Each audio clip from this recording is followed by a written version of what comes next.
Udah jelas.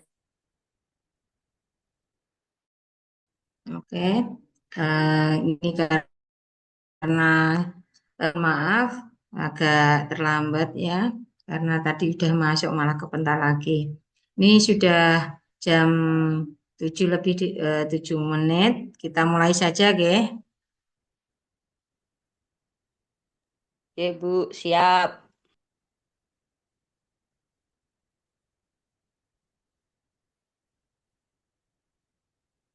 Oke, ibu-ibu yang kami hormati, ini akan saya mulai, Ge.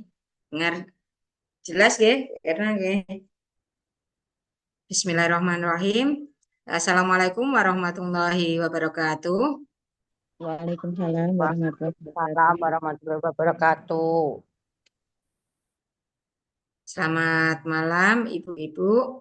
Masih semangat, Ge, hari ini, Ge.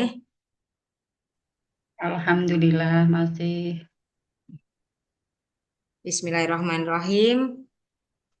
Alhamdulillahirrahmanirrahim. Syukur alhamdulillah. Mari kita panjatkan kepada Allah Subhanahu wa taala. Pada malam hari ini kita dapat kembali belajar bareng bersama komunitas guru visioner Kudus pada webinar yang keempat dalam keadaan sehat walafiat. Terima kasih kami ucapkan kepada semua ibu-ibu, bapak-ibu yang telah bergabung dalam Zoom meeting ini, dalam webinar keempat ini. Semoga diberi kesehatan, kemudahan, serta kelancaran dalam mengikuti kegiatan pada malam hari ini. Bapak Ibu yang kami hormati, alhamdulillah kita sudah sampai pada webinar kita yang keempat. Pada webinar kita yang keempat, kita akan belajar bersama tentang asesmen. Nah, sebelum kita mulai, mari kita buka webinar kita yang keempat ini dengan bacaan suratul Fatihah. Semoga acara pada malam hari ini dapat berjalan dengan lancar tanpa suatu kendala, serta nantinya bermanfaat untuk kita semua. Al-Fatihah.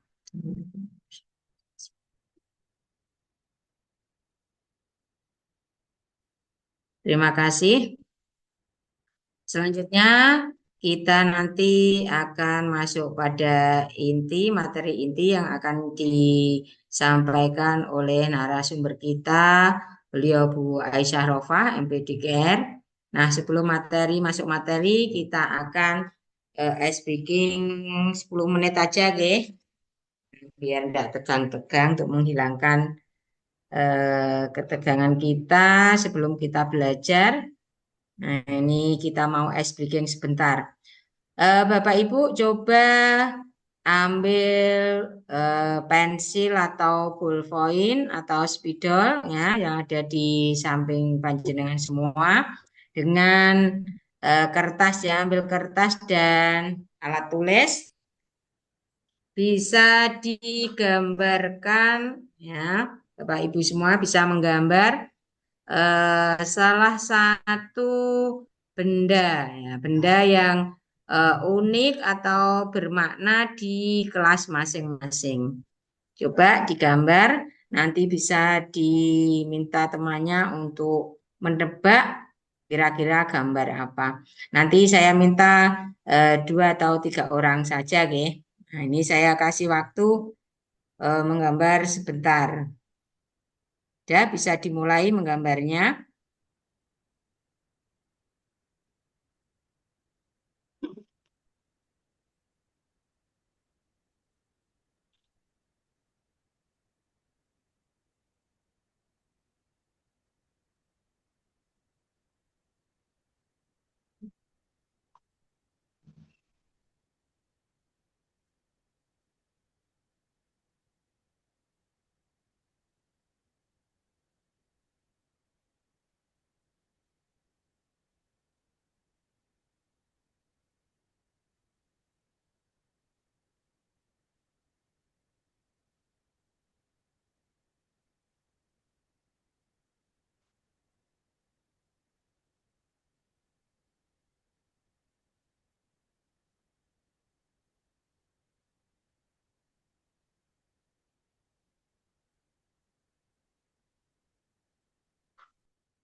Sudah ya? Sudah cukup? Bapak Ibu, waktu untuk menggambarnya sudah habis. Nah, sudah siap ya? Coba ini mau saya panggil atau ada salah satu yang mau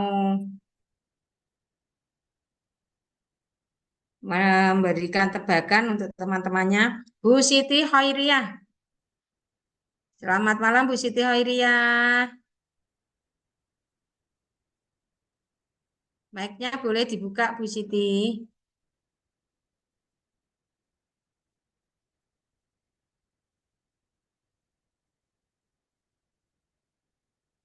Bunyikan. Bu Siti. Ini. Oh Nah, iya. Bu Siti Khairiyah. Iya. Selamat malam, sehat Ge? Bu Siti Khairiyah Alhamdulillah sudah sehat Bu. menggambar sesuatu? Belum Bun. Belum. Masih kira ngomong Bun. Udah ngomong Ge, mboten napa-napa. Nggak apa-apa, masih semangat Ge Bu Siti sambil Iya. ngomong putranya. Oke, kita ke Bu Ernawati. Halo Bu Erna. Halo Bu, dipanggil terus aku.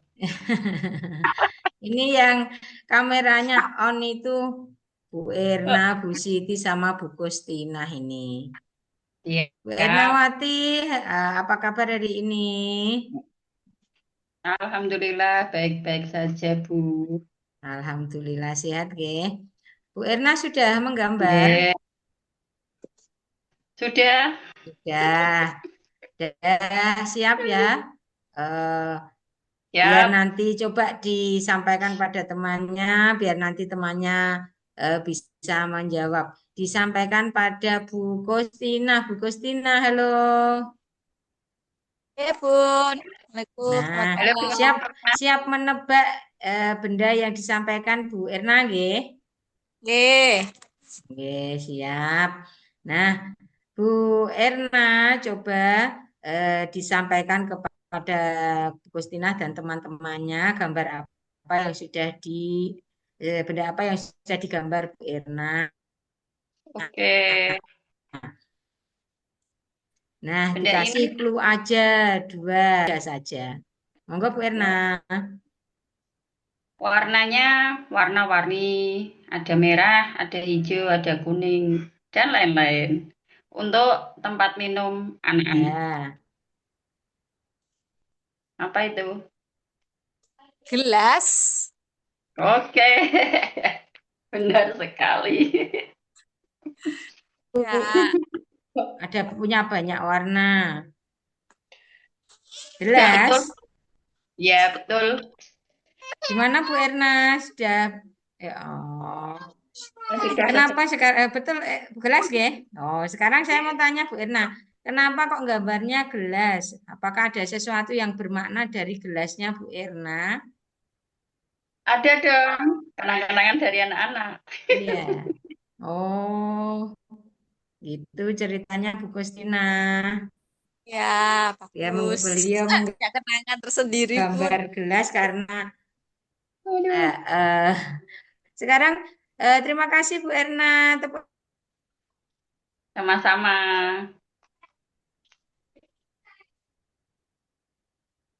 Suaranya hilang ya.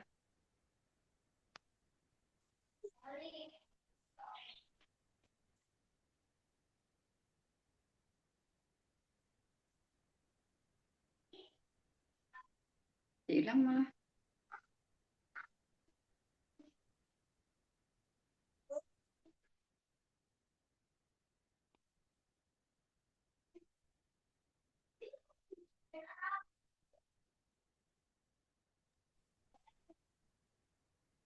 Bu, ini sepertinya kepental ini, Bu. Ya, suaranya Bu, hilang. Bu Eni?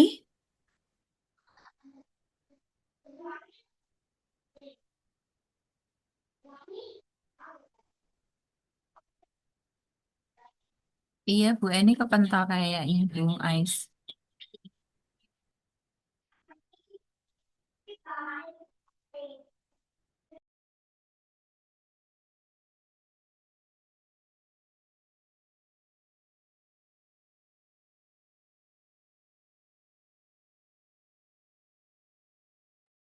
Kita coba tunggu 1 menit ya, Bapak Ibu ya.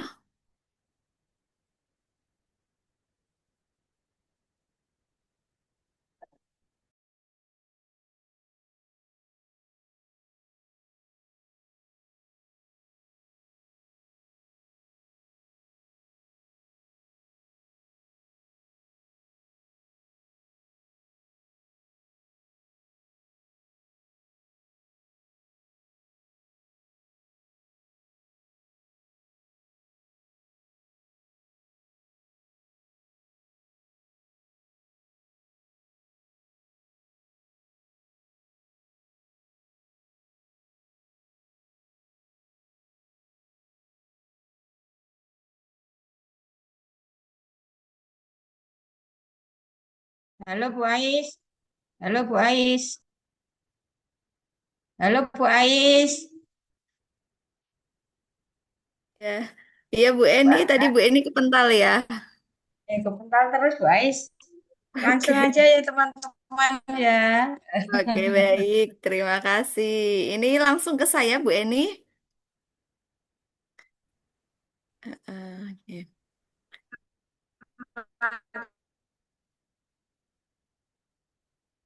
Baik. Ya, Bu Eni bisa bantu share screen atau saya share screen sendiri?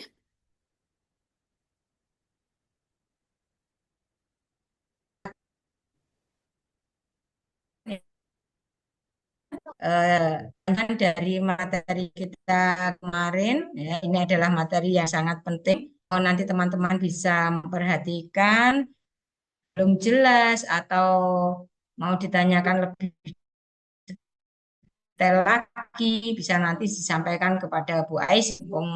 Malam ini kita ketemu.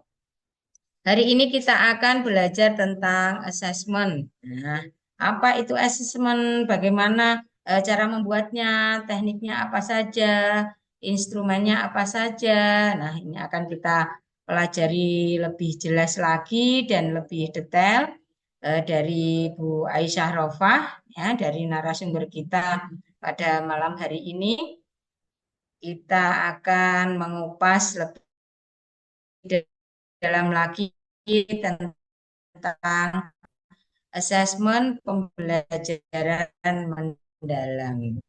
Apa beda apakah dapat beda dengan kemarin? Apa saja yang berbeda atau masih sama? Mari kita dengarkan tentang asesmen belajar oleh beliau.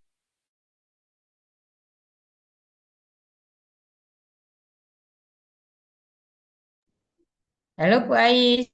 Baik, terima kasih Bu Eni. Oke, bisa saya mulai ya Bu Eni ya? Assalamualaikum warahmatullahi wabarakatuh. Selamat malam Bapak Ibu Waalaikumsalam beserta warahmatullahi webinar. wabarakatuh. Pada malam hari ini, Alhamdulillah hari ini kita bertemu kembali dan belajar bersama di sesi yang keempat ya Bapak Ibu ya. Tanpa terasa ternyata kita sudah hampir 1 bulan ini Bu Eni. 4 minggu kita bertemu via daring gitu ya. Iya, Belajar betul bersama sekali. di materi Iya, Bu pembelajaran Ais. mendalam. Oke, Ibu Eni bisa dibantu untuk share screen atau saya share screen sendiri? Monggo. Gimana mau saya bantu atau Ya, mohon dibantu ya Bu Eni ya. Pak Ais?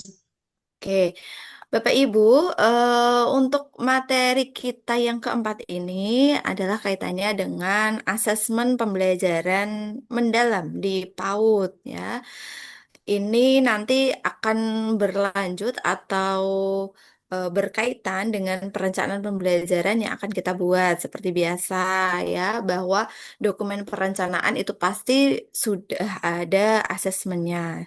Jadi apa yang akan kita pelajari hari ini akan ada kaitannya dengan materi selanjutnya yaitu perencanaan pembelajaran. Kalau kemarin di 3 materi sebelumnya kita belajar konsep dan teori yang ada dalam pembelajaran mendalam, mulai dari growth mindset, kemudian prinsip dan pengalaman belajar, serta kerangka pembelajaran mendalam. Hari ini kita sudah berfokus nih, kita sudah masuk kelas, ya. Kita sudah mau masuk kelas, yaitu kita akan belajar tentang asesmen atau penilaian. Biasa kita sebut dengan penilaian di pembelajaran mendalam. Oke, sebelumnya Bapak Ibu, kita akan melakukan studi kasus terlebih dahulu ya. Di slide yang kedua, di sini telah disajikan sebuah kasus atau cerita begitu. Nanti akan kita analisis bersama. Oke, sambil Bapak Ibu membaca, akan saya bacakan juga ya. Ibu Sari adalah seorang guru kelompok B di TK Harapan Bangsa. Minggu ini Bu Sari mengajar materi tentang bilangan. Ibu Sari menggunakan metode ceramah dan latihan soal di papan tulis. Untuk mengukur pemahaman murid setelah selesai menjelaskan bilangan, Ibu Sari kemudian melakukan penilaian formatif dengan lembar keja tentang penjumlahan. Berdasarkan penilaian formatif tersebut, diketahui dari sejumlah 15 murid, hanya 4 murid yang menjawab dengan benar. Sedangkan murid lainnya belum mengenal penjumlahan. Melihat hasil tersebut, Bu Sari menyadari bahwa lembar kerja tidak cukup efektif untuk mencapai tujuan pembelajaran dan pemahaman mendalam pada murid. Berdasarkan hasil refleksi tersebut, Bu Sari memutuskan untuk mencoba berbagai alat dan bahan.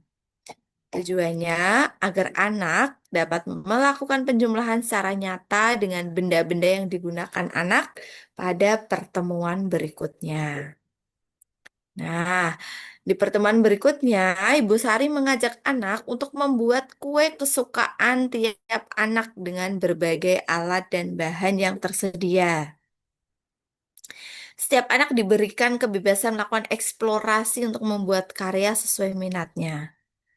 Kemudian, anak diminta untuk menghitung berapa banyak kue yang telah dia buat. Anak juga dipersilakan untuk membuat hasil karya. Next slide-nya, Bu Eni.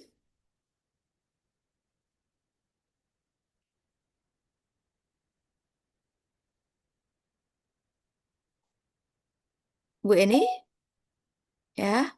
Bu Sari kembali melakukan penilaian formatif dengan penilaian kinerja, yaitu anak menghitung jumlah kue yang dibuat dan digabung dengan jumlah kue punya temannya untuk dihitung bersama.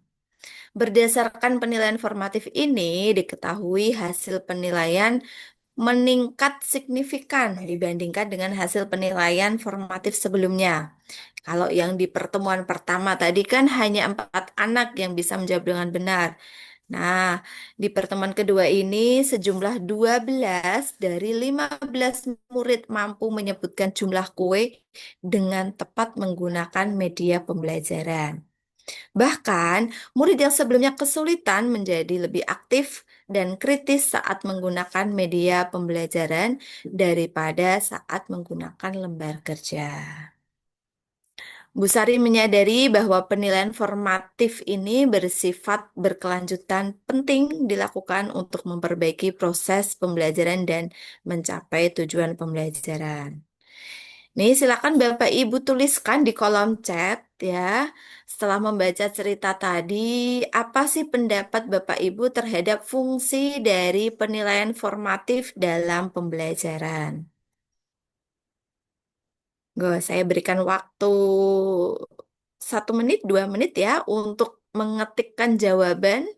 Silakan jawabannya Bapak Ibu diketik di kolom chatnya.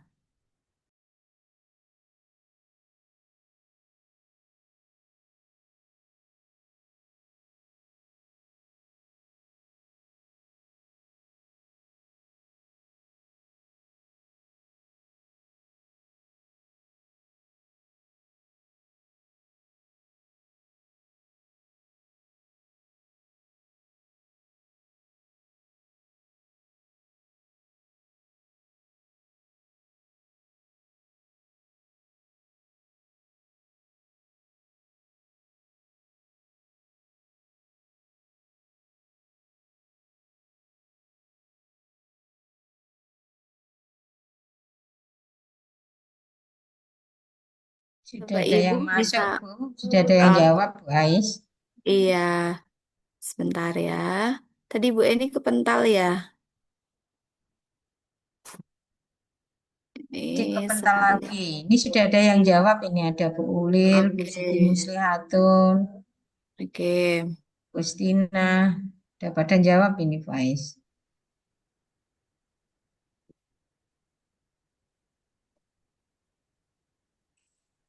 Oke. Fungsi asesmen formatif ya tadi ya, Ibu Kustina sudah menjawab pengenalan angka. Oke, Bu Ulil, fungsi penilaian formatif yaitu untuk mengetahui sejauh mana kemampuan yang dimiliki anak. Baik, Ibu Siti Muslihatun, fungsi penilaian formatif untuk menentukan metode pembelajaran selanjutnya. Ada Ibu Sri Rohmani untuk memantau kemajuan belajar murid, untuk mengidentifikasi kebutuhan belajar murid. Oke. Ibu Nining untuk memantau dan memperbaiki setelah proses pembelajaran, baik guru maupun murid. Ya. Kemudian ada Bu Sri Rohmani lagi ya, ini tadi ya mungkin lanjutannya untuk meningkatkan kualitas pembelajaran. Oke, ada lagi Bapak Ibu. Ini kalau boleh saya rangkum ya Bu Eni ya, beberapa ada yang mengamati bahwa penilaian formatif ini untuk mengetahui sejauh mana kemampuan yang dimiliki anak. Ini ada Bu Ulil, kemudian siapa lagi tadi ya, Bu Sri Bu Sri Rohmani itu juga untuk memantau kemajuan belajar murid, ya. Kemudian Bu Nining Bu Nining ini untuk perbaikan, untuk memantau dan memperbaiki setelah proses. Oke. Nah, ini Bu Siti untuk mengukur kemampuan peserta didik. Nah, ini kelompok yang pertama ya. Kelompok yang pertama Bapak Ibu memberikan jawaban bahwa asesmen formatif ini berfungsi untuk mengukur kemampuan peserta didik. Sedangkan ini ada dua kubu yang kedua itu kelompok yang kedua memberikan pendapat bahwa penilaian formatif ini seperti Bu Siti Muslihatun itu ya untuk menentukan metode pembelajaran selanjutnya. Kemudian Bu Nining untuk memperbaiki proses pembelajaran. Bu Sri Rohmani juga berpendapat bahwa asesmen formatif ini gunanya untuk meningkatkan kualitas pembelajaran. Bu Erika Damayanti juga ya untuk memberikan perbaikan selama proses pembelajaran. Bu Nur Fitriah ini juga memberikan umpan balik pada pembelajaran selanjutnya. Nah, Bu Ernawati untuk evaluasi pembelajaran. Kira-kira nih Bapak Ibu, eh, tujuan dari asesmen formatif itu sebenarnya untuk apa sih? Apalagi tadi ya ada studi kasus Bu Sari mau memperkenalkan materi tentang bilangan atau penjumlahan gitu ya. Di pertemuan pertama saat menggunakan LK itu hanya 4 anak yang menjawab dengan benar. Sedangkan kemudian Bu Sari melakukan refleksi begitu ya. Kenapa ini kok hanya 4 anak yang berhasil jawab dengan benar?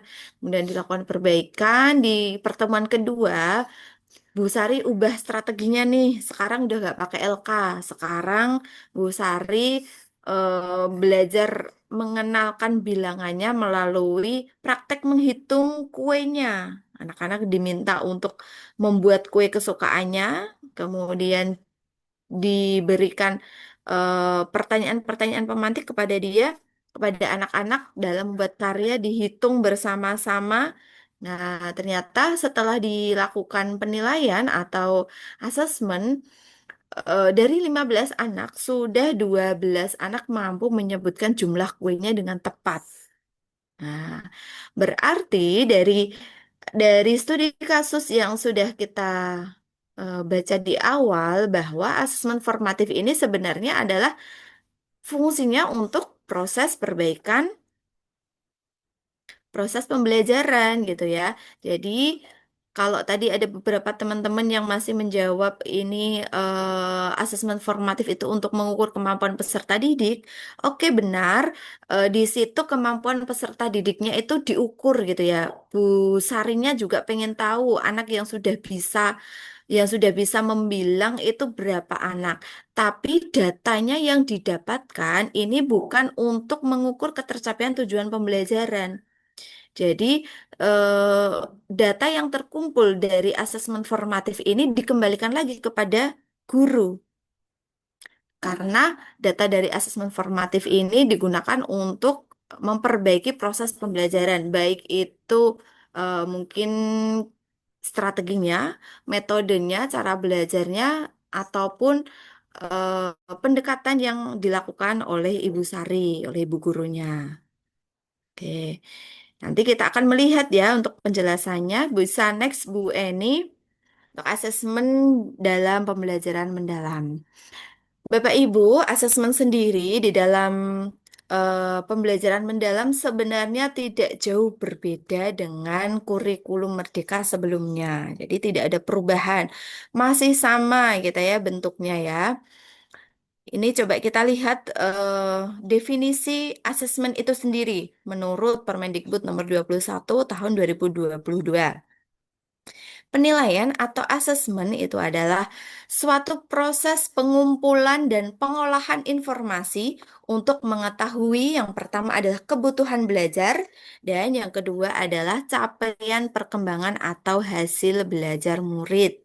Jadi, asesmen sendiri itu punya dua tujuan.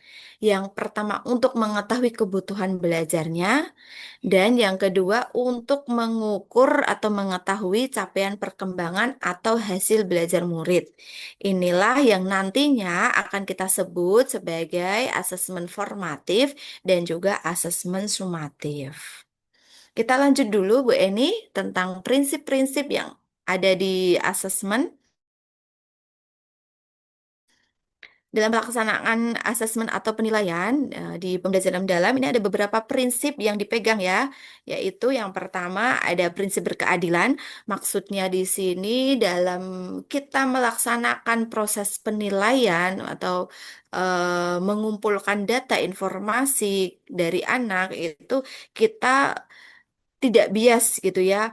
Baik itu dari latar belakang anak, identitas, status sosial, status budaya, ekonomi, dan seterusnya. Jadi semuanya diperlakukan sama, berkeadilan. Prinsip yang kedua yaitu edukatif. Edukatif di sini maksudnya hasil dari pengumpulan data yang didapatkan oleh guru itu digunakan sebagai umpan balik, baik itu untuk pendidik, untuk murid atau peserta didik, dan juga ini datanya itu diberikan kepada orang tua untuk pelaporan gitu ya, perkembangan anak selama kurun waktu tertentu. Prinsip yang ketiga adalah objektif. Objektif di sini tentu saja kita dalam membuat sebuah penilaian itu harus berdasarkan fakta yang ada. Kita tidak boleh ngarang gitu ya Bapak Ibu ya. Tidak boleh asal-asalan, tapi benar-benar apa yang kita amati, apa yang kita lihat itu harus bisa dipertanggungjawabkan, objektif apa adanya, didasarkan pada informasi faktual atas pencapaian perkembangan atau hasil belajar peserta didik. Tiga prinsip ini yang harus kita pegang dalam pelaksanaan penilaian atau asesmen. Sekarang kita akan melihat bagaimana asesmen di dalam pembelajaran mendalam. Next, Ibu Wit.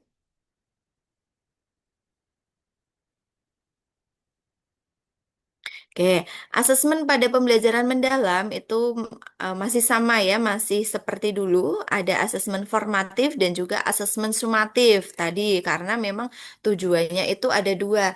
Asesmen formatif ini diperlukan untuk memberikan umpan balik selama proses pembelajaran dengan dilakukan secara bertahap dan berkelanjutan untuk mencapai level pembelajaran mendalam. Tentu saja dengan mempertimbangkan prinsip-prinsip pembelajaran mendalam seperti dan juga pengalaman belajar PM ya, 3M itu memahami, mengaplikasi, dan merefleksi. Sedangkan untuk asesmen sumatif dilaksanakan untuk mengetahui capaian pembelajaran secara keseluruhan. Biasanya untuk sumatif ini dilaksanakan di akhir topik, di akhir tema, ataupun dalam kurun waktu tertentu gitu ya, sesuai dengan kebutuhan dari gurunya. Next.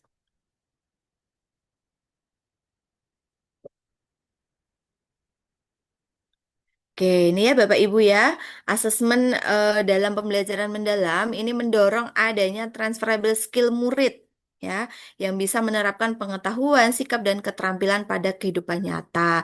Jadi, asesmen di sini tidak hanya berfokus pada ketuntasan materi, yang penting materinya tersampaikan saja, tapi harus bisa mengajak murid untuk menerapkan pengetahuan, sikap dan keterampilannya pada eh, konteks kehidupan nyata, ya, harus bisa diterapkan pengetahuannya dalam kehidupan sehari-hari. Karena asesmen yang digunakan ini bertujuan yang pertama adalah untuk memahami sejauh mana kedalaman pendalaman yang dicapai oleh murid, ya, untuk mengukurnya. Kemudian yang kedua bisa digunakan juga untuk merancang aktivitas belajar yang mendorong murid untuk meningkatkan tingkat pemahamannya yang lebih kompleks. Yang kita tahu kemarin di taksonomi Solo itu sampai kepada tahapan yang paling atas gitu ya, tidak hanya sekedar anak ini tahu, tapi bisa menghubungkan beberapa pengetahuannya ke dalam kehidupannya. Dan yang terakhir, tentu saja ini memberikan umpan balik yang lebih tepat sasaran berdasarkan level pemahaman. Oke, kita lanjut. Kita mau lihat apa sih perbedaan asesmen formatif dan juga asesmen sumatif. Nah, ini tadi Bapak Ibu, mungkin beberapa teman-teman masih ada yang bias ya, masih ada yang pada bingung tadi karena dari jawaban-jawaban Bapak Ibu tadi masih terpisah jadi dua kelompok. Ada yang masih berfokus, oh, asesmen formatif tadi dari Ibu Sari, kasusnya Bu Sari itu gunanya untuk mengukur ketercapaian atau ketuntasan belajar murid.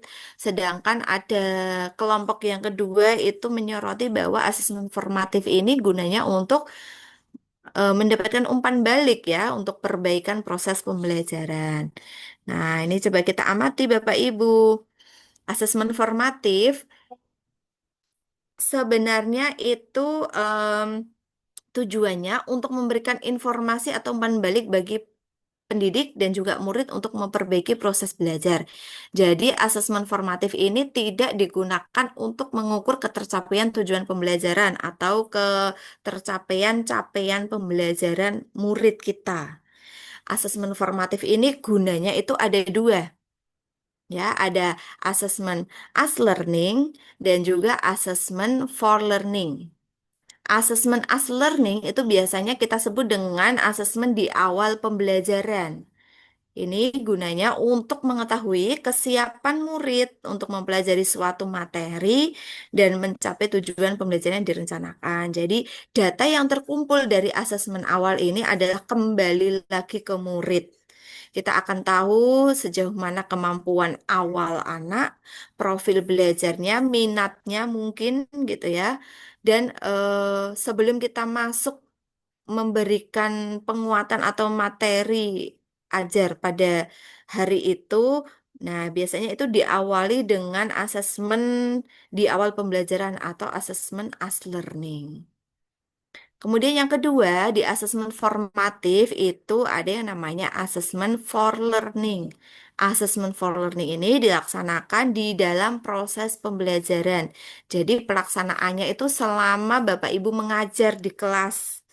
Selama proses pembelajaran, fungsinya untuk apa? Tujuannya untuk mengetahui perkembangan murid, ya, benar untuk mengetahui perkembangan murid dan sekaligus pemberian umpan balik yang cepat. Jadi, meskipun di situ nanti untuk mengetahui misalnya seperti kasus Bu Sari tadi ya, untuk mengetahui bahwa anak tersebut itu sudah bisa membilang atau belum, tapi tidak berhenti di situ. Data tersebut itu harus mendapatkan umpan balik. Umpan baliknya apa? Kalau ternyata hanya 4 anak yang berhasil menjawab dengan benar, umpan baliknya adalah Ibu Sari akan melakukan proses perbaikan, mungkin strateginya, mungkin metodenya yang akan diubah begitu, atau mungkin penggunaan sumber belajar dan media pembelajaran begitu untuk perbaikan proses belajarnya. Ini adalah salah satu fungsi dari asesmen for learning. Ya, jadi asesmen formatif ada dua, asesmen as learning di awal pembelajaran dan juga asesmen for learning yaitu selama proses pembelajaran. Kita lanjut Bapak Ibu yang di asesmen for sumatif, sumatif dulu ya Ibu Anyway ya. Sedangkan untuk asesmen sumatif di sini tujuannya adalah untuk memastikan ketercapaian tujuan pembelajaran. Jadi untuk menilai atau memberikan bahwa anak ini tuh sudah tuntas, sudah tercapai tujuan pembelajarannya apa belum, itu kita menggunakan asesmen sumatif.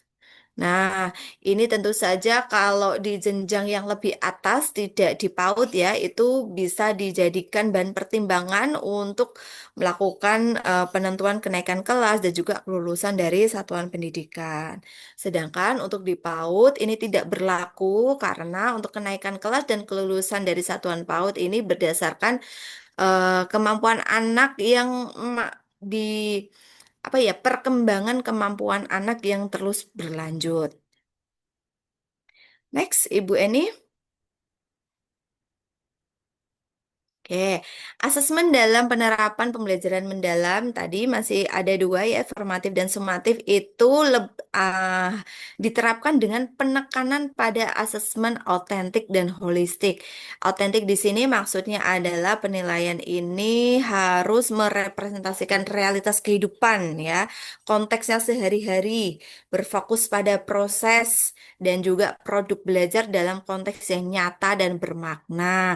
Apalagi di PAUD ini anak-anak kan masih dalam tahapan berpikir konkret ya Bapak Ibu ya. Jadi kita harus dalam proses pembelajarannya sampai pada asesmennya tentu saja kita harus benar-benar dengan konteks sehari-hari, dengan benda nyata. Kita menghadirkan bendanya. Kayak tadi kasus dari Bu Sari yang pertama itu masih pakai LK gitu ya, masih pakai LK ternyata baru 4 anak yang mencapai tujuan tujuan pembelajarannya. Sedangkan ketika diganti strateginya ya pakai media pembelajaran, anak-anak disuruh praktek membuat makanan kesukaannya masing-masing begitu, kemudian diajak untuk berhitung.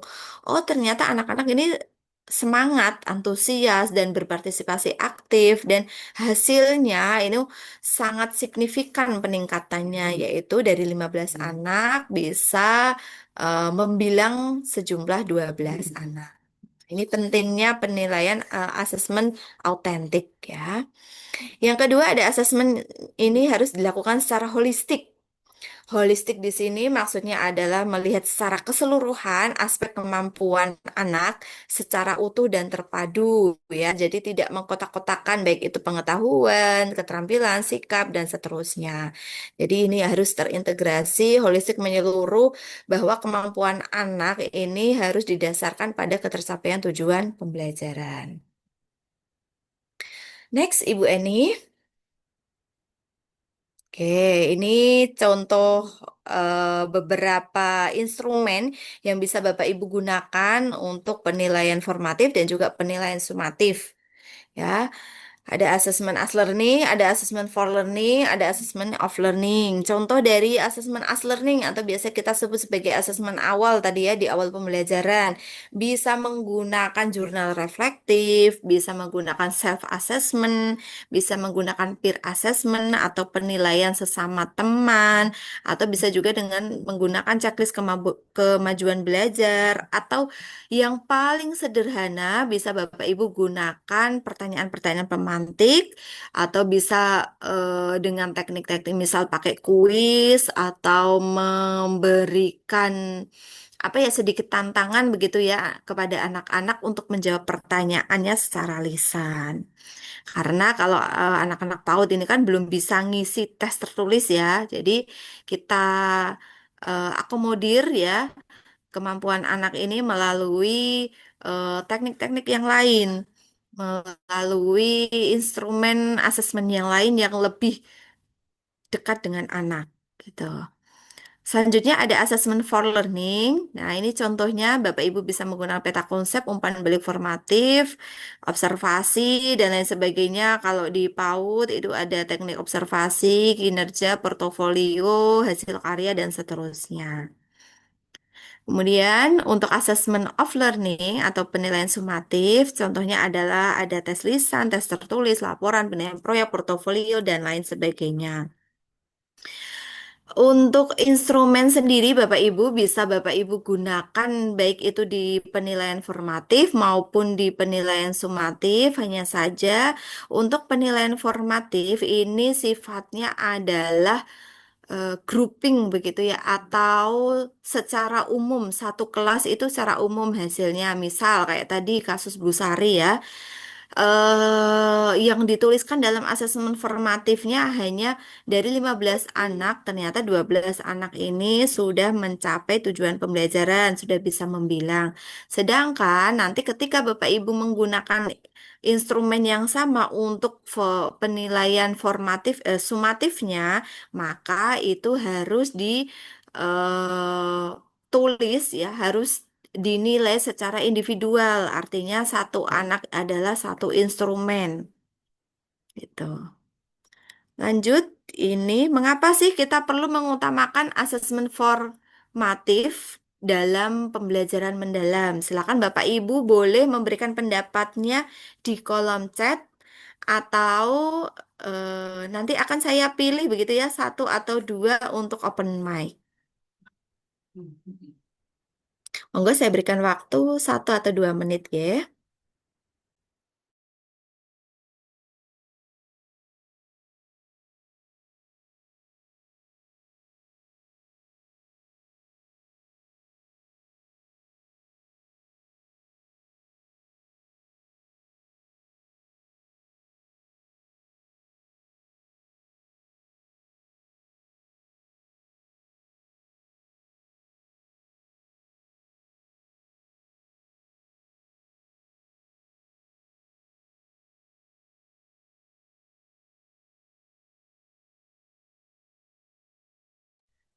Diulang pertanyaannya ya, oke. Pertanyaannya ini, mengapa kita perlu mengutamakan asesmen formatif dalam pembelajaran mendalam? Tadi kan kita udah tahu ya, asesmen formatif itu ada dua, ada asesmen as learning dan juga asesmen for learning. Nah, di PM itu Bapak Ibu eh, kita diajak lebih mengutamakan asesmen formatif. Kira-kira kenapa sih alasannya? Boleh diberikan pendapat Bapak Ibu, dituliskan di kolom chat.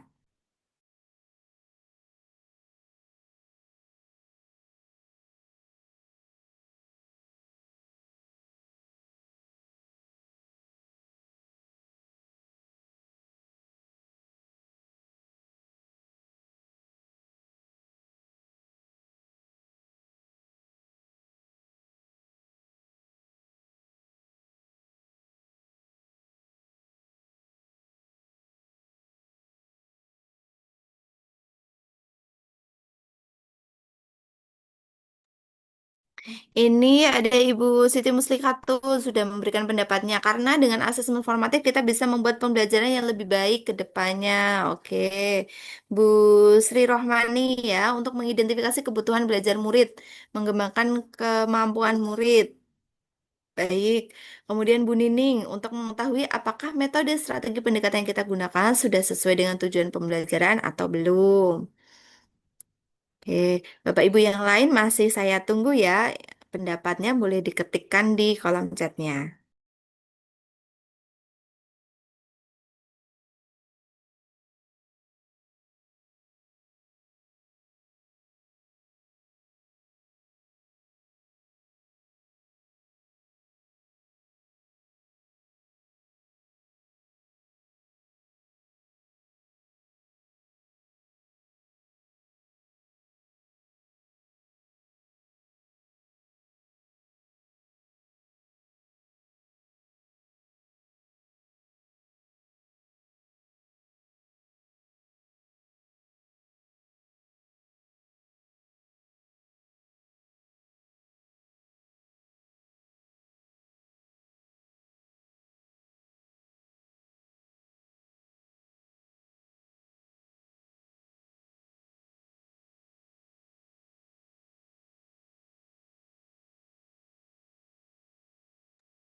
Baik, ada Bu siapa tadi sudah sampai Bu Nining ya.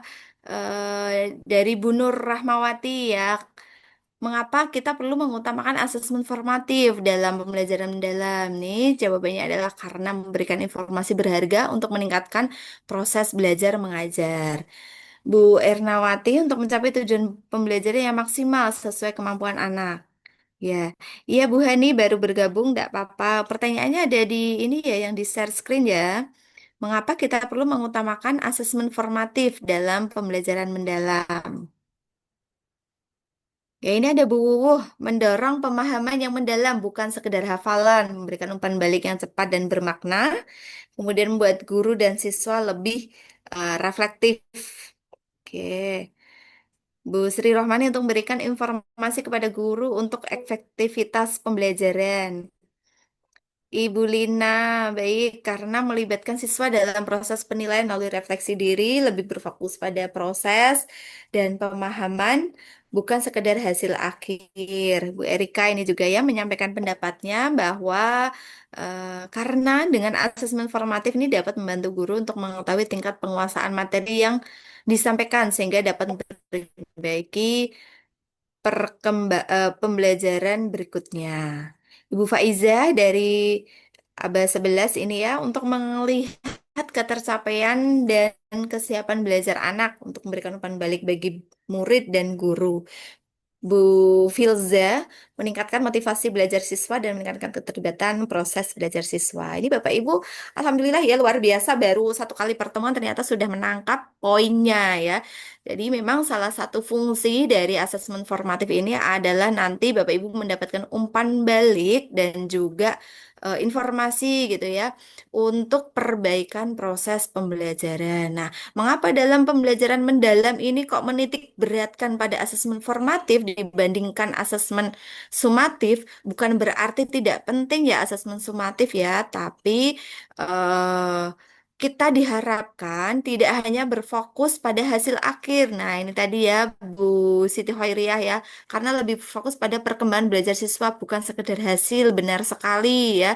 Kita dalam pembelajaran mendalam itu sebenarnya kita hanya mencoba merubah mindset ya, merubah mindset bahwa pembelajaran mendalam ini tidak hanya sekedar nilai akhir yang bagus, tapi lebih dalam lagi selama proses pembelajaran tersebut anak-anak ini benar-benar paham, benar-benar sadar apa yang dipelajarinya dan bisa menerapkannya dalam konteks kehidupan nyata. Nah, ini sangat penting karena pembelajaran mendalam itu lebih menekankan pada prosesnya.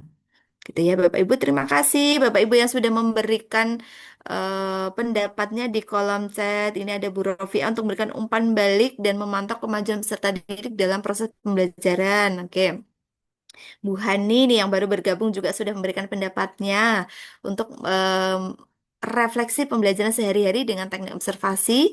Iya, ini bisa dilakukan saat pembelajaran berlangsung dan sebagai acuan untuk pembelajaran yang akan datang. Ya, benar sekali ini yang sudah Bapak Ibu tuangkan ya di kolom chat bahwa penilaian atau asesmen formatif ini sangat penting ya, sangat harus kita apa ya? Lebih kita fokuskan gitu, lebih diperbanyaknya adalah di asesmen formatif. Karena kalau asesmen formatif ini kan kita laksanakan setiap harinya, ya. Eh, Sedangkan untuk asesmen sumatif ini hanya kita laksanakan mungkin di akhir tema, di akhir topik, atau beberapa kurun waktu yang diperlukan oleh guru dalam nanti akan membuat pelaporan untuk kepada orang tua, yaitu pelaporan ketercapaian tujuan pembelajaran. Nah, oke Bapak Ibu kita coba lihat ya, ini adalah bentuk-bentuk atau contoh teknik asesmen yang bisa Bapak Ibu gunakan dalam melaksanakan penilaian, yaitu ada teknik observasi.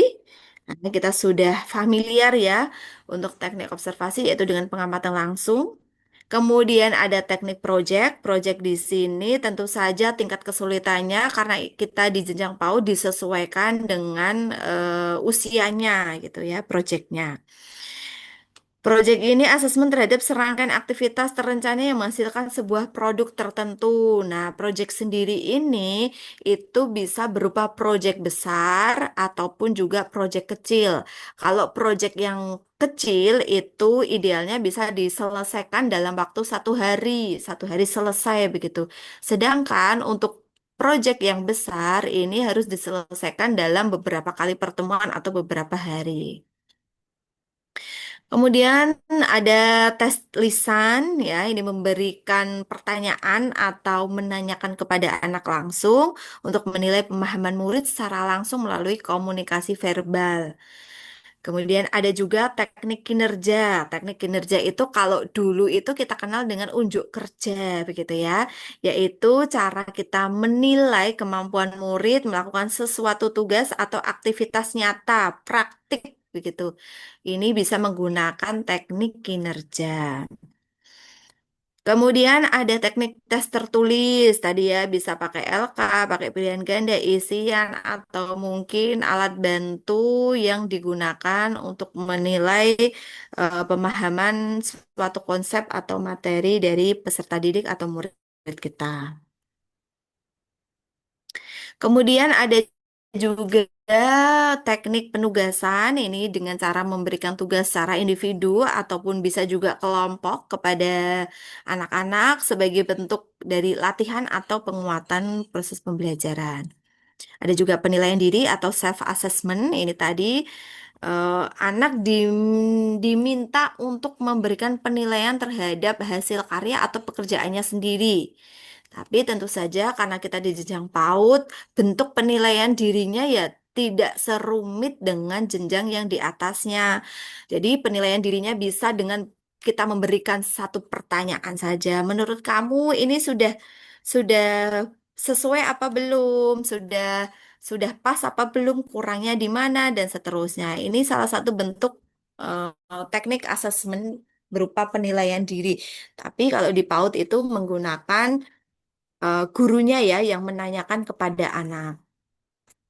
Kemudian ada juga penilaian antar teman atau peer assessment. Jadi teman-temannya ini diminta untuk memberikan pendapatnya atau juga bisa memberikan apresiasi, memberikan penilaian terhadap hasil karya ataupun eh, hasil tugasnya. Tugas dari temannya ini diberikan penilaian oleh teman-teman yang lain. Ada juga teknik portofolio, ini yang sangat familiar dengan kita, yaitu dengan mengumpulkan berbagai dokumen-dokumen atau karya murid selama kurun waktu tertentu, sehingga kita bisa mengetahui perkembangan kemampuan anak ya dari waktu ke waktu. Lanjut, Bu Eni.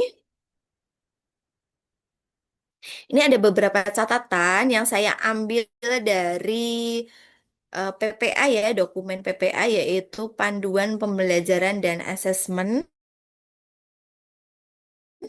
bahwa untuk satuan PAUD dan fase A, teknik asesmen yang disarankan itu tidak disarankan menggunakan tes, baik tes tertulis maupun tes lisan. Penerapan tes ini dinilai kurang tepat karena pada fase ini kemampuan baca tulis anak masih dalam tahap pembinaan. Jadi Bapak Ibu hindari begitu ya penggunaan LK atau tes secara tertulis maupun lisan. Pelaksanaan asesmen literasi dan numerasi pada tahap ini dilakukan dalam suasana bermain dan interaksi yang menyenangkan sebagai bagian dari pengamatan terhadap proses belajar anak. Ini seperti yang dilakukan oleh Bu Sari tadi di pertemuan kedua yang tadinya dia itu menggunakan LK dalam proses asesmen pengumpulan data asesmen formatifnya. Kemudian coba dirubah nih strateginya, tekniknya menggunakan asesmen observasi gitu ya, menggunakan media praktik langsung membuat beberapa makanan kesukaan anak. Nah, ternyata setelah melaksanakan asesmen yang kontekstual tersebut dalam suasana bermain dan interaksi yang menyenangkan, ditemukan bahwa hasilnya terjadi peningkatan yang sangat signifikan. Karena apa? Karena kegiatan ini, eh, kegiatan seperti contoh tersebut itu bisa dirancang agar anak ini merasa diterima, dihargai, kemudian bebas berekspresi tanpa tekanan, sehingga pembentukan rasa positif terhadap belajar merupakan fondasi esensial yang akan diterima oleh murid. Jadi prinsip menggembirakannya akan lebih muncul ketika kita menggunakan strategi ataupun teknik asesmen yang kontekstual. Oke, lanjut ya. Nah, ini adalah salah satu contoh refleksi atau self reflection, refleksi diri. Nah, kalau di jenjang yang lebih di atas PAUD itu bisa menggunakan lembar dan anak-anak ini diminta untuk menuliskannya. Misal ada beberapa pertanyaan ya, ada aktivitas apa saja yang terasa sulit gitu ya dalam mengidentifikasi misalnya contohnya adalah kegiatan bangun datar dan seterusnya. Ini kalau di jenjang di atas TK. Tapi kalau di jenjang TK dan juga mungkin SD kelas bawah gitu ya, kelas rendah masih di fase A, itu kita berikan opsi-opsi kepada anak untuk memilih reaksi atau emotikon mana yang sesuai dengan perasaan mereka. Apakah selama pembelajaran itu dia merasakan senang, bahagia, atau sedih, atau kecewa, atau bahkan marah gitu, atau takut, atau bagaimana. Nah, karena anak ini masih dalam keterbatasan atau terbatas komunikasi verbalnya, maka kita bantu dengan media seperti mungkin kartu emoji, mungkin ada gambar-gambar yang sesuai dengan emosi atau perasaan anak-anak. Selanjutnya, Bu Eni, kita akan melihat contoh-contoh bentuk asesmen yang ada di PAUD ya. Jadi tadi kan sudah kita lihat ya ada asesmen di awal pembelajaran, saat proses pembelajaran dan juga di akhir pembelajaran atau asesmen as learning, for learning, dan off learning. Nah, asesmen awal atau di awal kegiatan itu bisa berupa kayak gini ya Bapak Ibu, karena ini bentuknya adalah asesmen formatif, maka cukup dituliskan secara grouping satu kelasnya. Misal penulisannya seperti ini. Dari 10 murid, hanya 2 murid yang mampu berhati-hati saat menggunakan berbagai peralatan yang digunakan. 7 murid belum memiliki keterampilan motorik halus, serta 7 murid belum dapat menggunakan alat sederhana untuk berbagai aktivitas. Nah, ini kan data ya, data yang kita punya. Ya, datanya ini masih secara umum, secara global satu kelas. Misal dalam satu kelasnya Bapak Ibu ada 15 murid atau ada 10 murid begitu. Kita amati dari 15 anak kita itu berapa sih yang sudah memiliki kemampuan yang sesuai dengan tujuan pembelajaran yang kita tentukan. Misal di sini adalah kemampuan dalam berhati-hati menggunakan berbagai peralatan yang digunakan. Oh, ternyata di kelas saya hanya 2 yang baru bisa menggunakannya secara berhati-hati. Nah, ternyata di kelas saya hanya 7 murid yang belum memiliki keterampilan motorik halus. Keterampilan motorik halus di sini adalah koordinasi mata dan tangannya ini belum cukup baik begitu ya. Dari 10 anak, 7-nya itu belum memiliki keterampilan tersebut. Nah, ini yang jadi PR Bapak Ibu ya. Data ini yang akan kita gunakan untuk menyusun perencanaan pembelajaran selanjutnya. Berarti bagaimana kita nanti mengasah kemampuan motorik halus dari anak tersebut, dari anak-anak yang ada di kelas kita itu. Lanjut Bu Eni. Nah, ini asesmen pembelajaran ada asesmen awal dan asesmen akhir atau asesmen formatif ya. Ini misalnya bentuknya adalah menggunakan metode observasi dan checklist. Nah, cara membuat instrumen atau asesmen di sini yang pertama adalah Bapak Ibu berakar dari TP terlebih dahulu. Ya, tujuan pembelajarannya itu apa. Nah, dari TP itu kemudian kita turunkan menjadi IKTP atau indikator ketercapaian tujuan pembelajaran.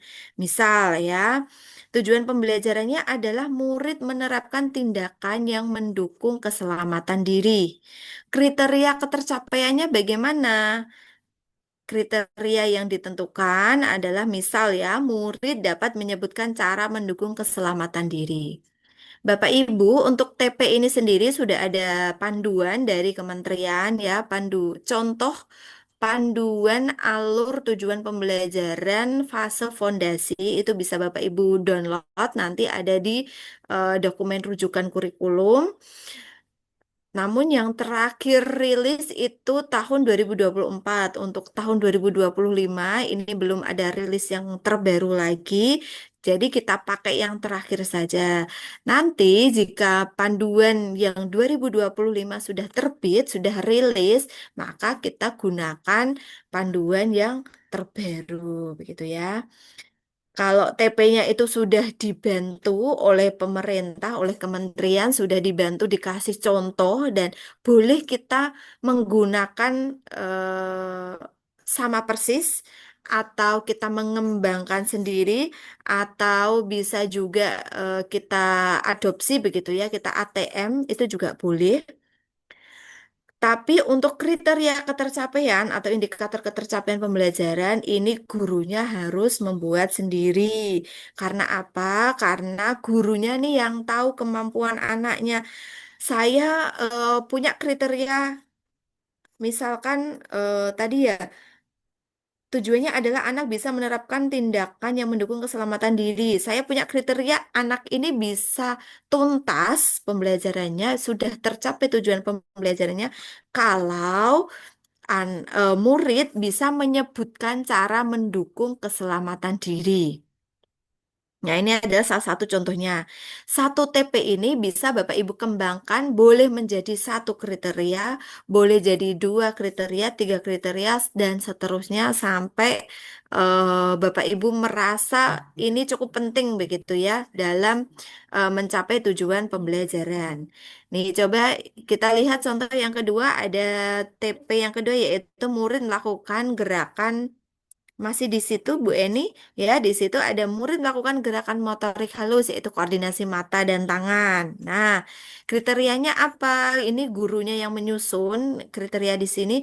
Murid dapat melakukan aktivitas yang melibatkan koordinasi mata dan tangan.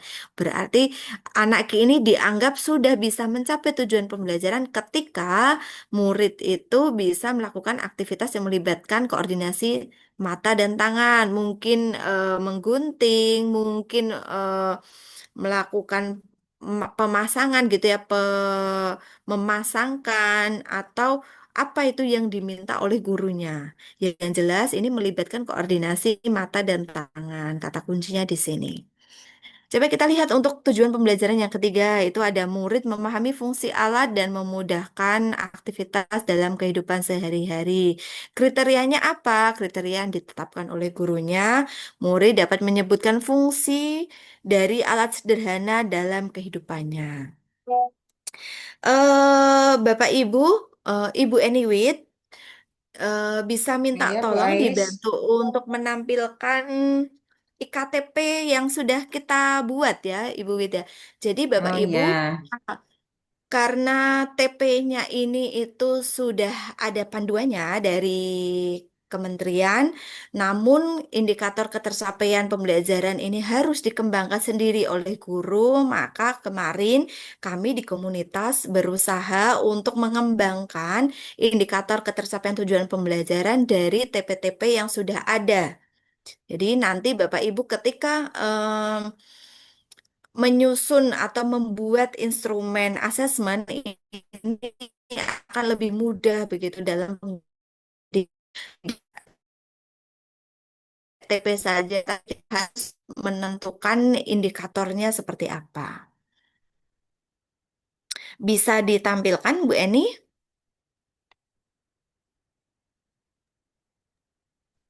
ya Bu, bentar ini baru mau tak tampilkan. Oke, baik. Sambil menunggu Bu Eni, Bapak Ibu, mungkin ada pertanyaan atau mungkin ada yang mau dikonfirmasi sampai di materi asesmen hari ini. Silakan.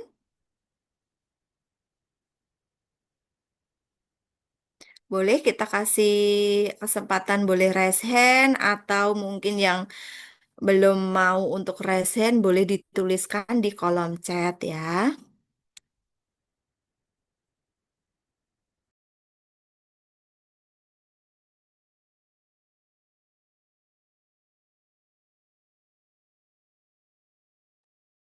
Ini sudah Bu Ais. Ini salah satu contohnya dulu ya, kita spill satu aja Oke, dulu. terima kasih Bu Eniwit. Nah, ini ya Ya, salah satu contoh ya Bu Eniwit ya, kita sepil sedikit ya ya karena ini ya kalau kalau kita tampilkan semuanya itu banyak sekali ya. banyak iya, waktunya juga Ada tidak cukup nanti malam ada ini. berapa halaman itu kemarin kita nyusun Bu Eni? Ada Banyak ratusan. sekali Bu. Ha-ha. Lebih dari 100 kayaknya. Iya, kayaknya ada seratus Karena tiga puluh atau karena berapa. untuk ini yang kita apa coba buat ini itu Hmm? selain IKTP juga kita sudah langsung memberi contohnya. Jadi nanti biar Mm-mm. eh, Bapak Ibu lebih paham, jadi kita juga beri contoh-contoh beberapa ini. Jadi udah nggak ngawang-ngawang lagi ya Bu Eni ya. Nih, Iya, betul kita sekali coba Bu Ais. coba di elemen Ini coba ini ya. saya ini Mm-mm. ya agak saya besarkan. Nah, ini Udah udah cukup nampak besar ya, ya Bu Eni. udah ya. Oke.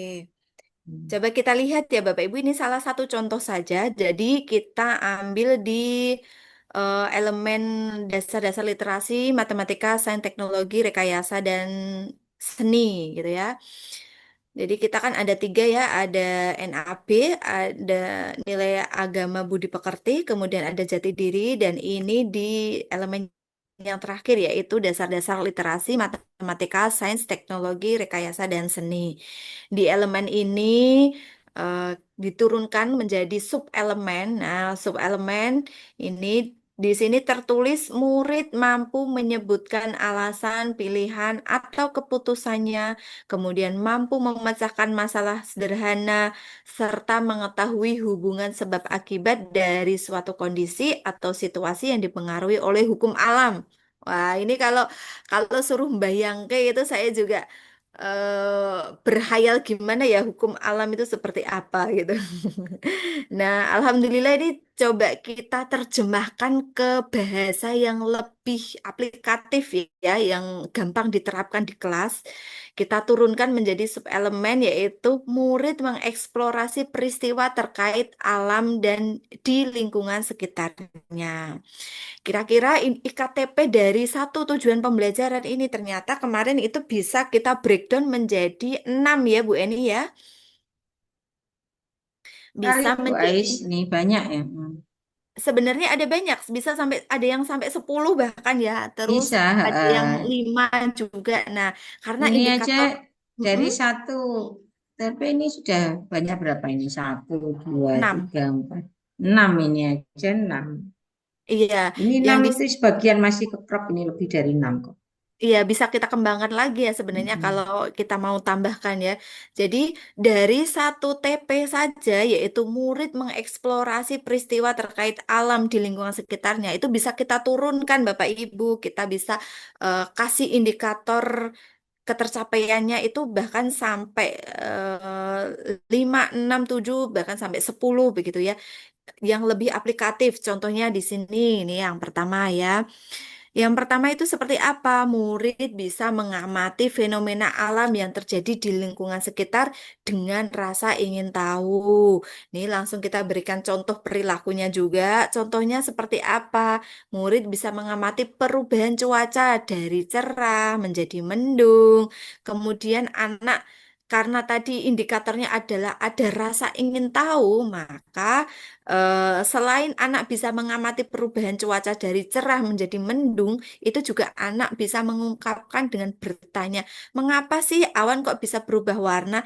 Kenapa Bu kok awan itu bisa mendung? Kok ada awan yang hitam, ada awan yang putih, dan seterusnya. Nah, pertanyaan-pertanyaan yang muncul seperti inilah yang menandakan bahwa adanya rasa ingin tahu dari diri anak. Kalau pertanyaan-pertanyaan seperti ini muncul, artinya anak tersebut itu sudah mencapai tujuan pembelajaran, yaitu murid mengeksplorasi peristiwa terkait alam di lingkungan sekitarnya. Atau bisa jadi ini ya, indikator yang kedua ya. Ini masih yang di indikator yang pertama, contohnya masih ada, yaitu murid melihat daun yang jatuh dari pohon, kemudian berkeliling mencari tahu mengapa daun bisa jatuh, bisa gugur, atau ketika anak mengamati, ini kenapa kok ada daun yang warnanya kuning, ada yang warnanya coklat, ada yang warnanya hijau, ini kenapa? Dan itu diungkapkan gitu kepada gurunya. Nah, ini adalah salah satu ciri atau indikator bahwa anak tersebut sudah mencapai tujuan pembelajaran, bisa mengeksplorasi peristiwa terkait alam dan lingkungan sekitarnya. Indikator yang kedua ya, ini salah satu contohnya. Murid terlibat dalam eksplorasi langsung terhadap fenomena alam, seperti melihat hujan, petir, atau perubahan suhu udara. Contoh kegiatannya seperti apa? Ketika murid berdiri di luar saat hujan turun dan merasa air hujan turun, gitu ya, bisa merasakan air hujannya, kemudian bertanya kenapa hujan terasa dingin. Nah, ini dia sudah muncul rasa ingin tahunya, sudah bisa merasakan suhu udaranya, bisa melihat, oh ini namanya hujan gitu kan, ini air hujan. Atau bisa juga pada saat murid ini melihat petir dan menyatakan, itu petir loh yang ada di luar, itu suara petir yang terdengar sangat keras. Kenapa bisa ada cahayanya, bisa ada kilatan cahaya seperti itu gitu. Nah, ini adalah salah satu contoh perilaku yang muncul ketika ketika apa namanya anak ini mengeksplor gitu ya, mengeksplorasi langsung terhadap fenomena alam. Oke. Kemudian yang ketiga coba kita lihat ya. Contoh yang ketiga, ini ada indikator murid menunjukkan ketertarikan untuk meneliti lebih lanjut fenomena alam dengan menggunakan alat sederhana seperti kaca pembesar atau wadah untuk menampung air hujan. Contoh perilakunya seperti apa aplikasinya? Yaitu ketika murid menggunakan kaca pembesar ya untuk melihat lebih dekat pada serangga misalnya ya di halaman atau benda-benda yang ada di sekitarnya, kemudian berkata bahwa saya ingin tahu bagaimana serangga itu bergerak. Tuh. Atau bisa juga ini contoh berikutnya, murid menampung air hujan dalam suatu wadah, kemudian menyatakan atau berkata, saya ingin melihat seberapa banyak air yang jatuh dari langit. Nah, ini anak-anak sudah mulai penasaran, kira-kira saya bisa dapat air hujan itu berapa banyak gitu ya. Ini menunjukkan ketertarikan untuk meneliti fenomena alam. Fenomena alam ya salah satu contohnya adalah hujan itu tadi. Kemudian ini ada juga contoh indikator ketercapaian yang keempat, murid mengamati dan mengeksplorasi berbagai perubahan yang terjadi pada tanaman atau hewan di sekitar mereka, seperti pertumbuhan tanaman atau perilaku hewan. Contoh aplikatifnya seperti apa? Misalnya, ya, murid mengamati tanaman yang mereka tanam, pertumbuhannya, perkembangannya seperti apa, melihat bagaimana daun itu baru mulai tumbuh ya di hari keberapa itu, misal anak-anak diajak untuk menanam di hari keberapa itu tunasnya sudah mulai kelihatan, daunnya sudah mulai tumbuh, dan anak bisa menyampaikan pendapatnya bahwa oh ini daunnya baru muncul loh Bu, ini daunnya baru tumbuh. Kenapa kok bisa tumbuh? Karena disiram setiap hari misalnya ya, karena dikasih air setiap hari, dikasih minum, dikasih makan dan sebagainya. Atau bisa juga contohnya adalah murid mengamati burung misalnya ya, burung di sekitar sekolah atau di taman dan bertanya, kenapa ya burung kok bisa terbang? Atau apa sih yang membuat burung itu bisa terbang? Kenapa burung itu terbangnya bisa tinggi? Ayam sama-sama punya sayap misalnya ya, Tapi kok ayam nggak bisa terbang setinggi burung itu kenapa ya? Nah, ini salah satu indikator yang menunjukkan bahwa anak tersebut sudah mulai mengeksplorasi peristiwa yang terkait dengan alam di lingkungan sekitarnya. Atau bisa jadi ini bisa muncul di kegiatan atau indikator yang keberapa ini, yang kelima ya, yaitu murid mengikuti proses alam yang terjadi secara berulang, seperti mengamati siklus kehidupan tanaman atau perubahan hari ke malam. Contoh kegiatannya ya seperti murid mengamati bunga yang mekar setiap pagi, ada ya bunga pukul 9 atau bunga yang hanya mekar sore hari itu, dan mengatakan bahwa bunga ini mekar setiap pagi setelah matahari terbit. Dia mengambil kesimpulan seperti itu. Bunga ini nanti mekar kalau sudah jam 4 sore gitu. Atau bisa juga saat murid ini menyaksikan matahari terbenam, kemudian dia juga menyatakan atau berkata, matahari selalu terbenam di malam hari ya. Nanti kalau sore-sore itu lama-kelamaan mataharinya hilang ya, mataharinya tenggelam begitu. Kemudian nanti muncul malam, ganti bulan, dan seterusnya. Nah, ini adalah salah satu indikator anak sudah mencapai tujuan pembelajarannya. Atau Halo Bu mungkin Ais, iya, iya Bu Eni. ini di kolom chat sudah ada beberapa yang tanya juga, Ya, kemudian ada oke. komentar juga terkait assessment, mungkin bisa ditanggapi Bu Ais. Ini Oke, juga ada yang baik. tanya, filenya bisa di-share Bu untuk file Hmm. KTP-nya. Oke, ini dari atas dulu ya, dari Ibu Siti Hoiriah. Untuk IKTP berarti sama dengan kriteria ketercapaian ya Bu Ais, sama ya. Silakan Bapak Ibu boleh menggunakan istilah indikator ketercapaian tujuan pembelajaran atau boleh menggunakan istilah KKTP, kriteria ketercapaian tujuan pembelajaran. Intinya adalah sama ya, monggo.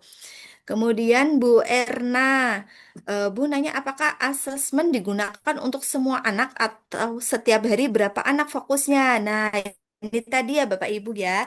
Kalau yang kita gunakan sehari-hari itu cukup asesmen formatif. Asesmen formatif ini cara mengisinya itu secara grouping atau satu kelas.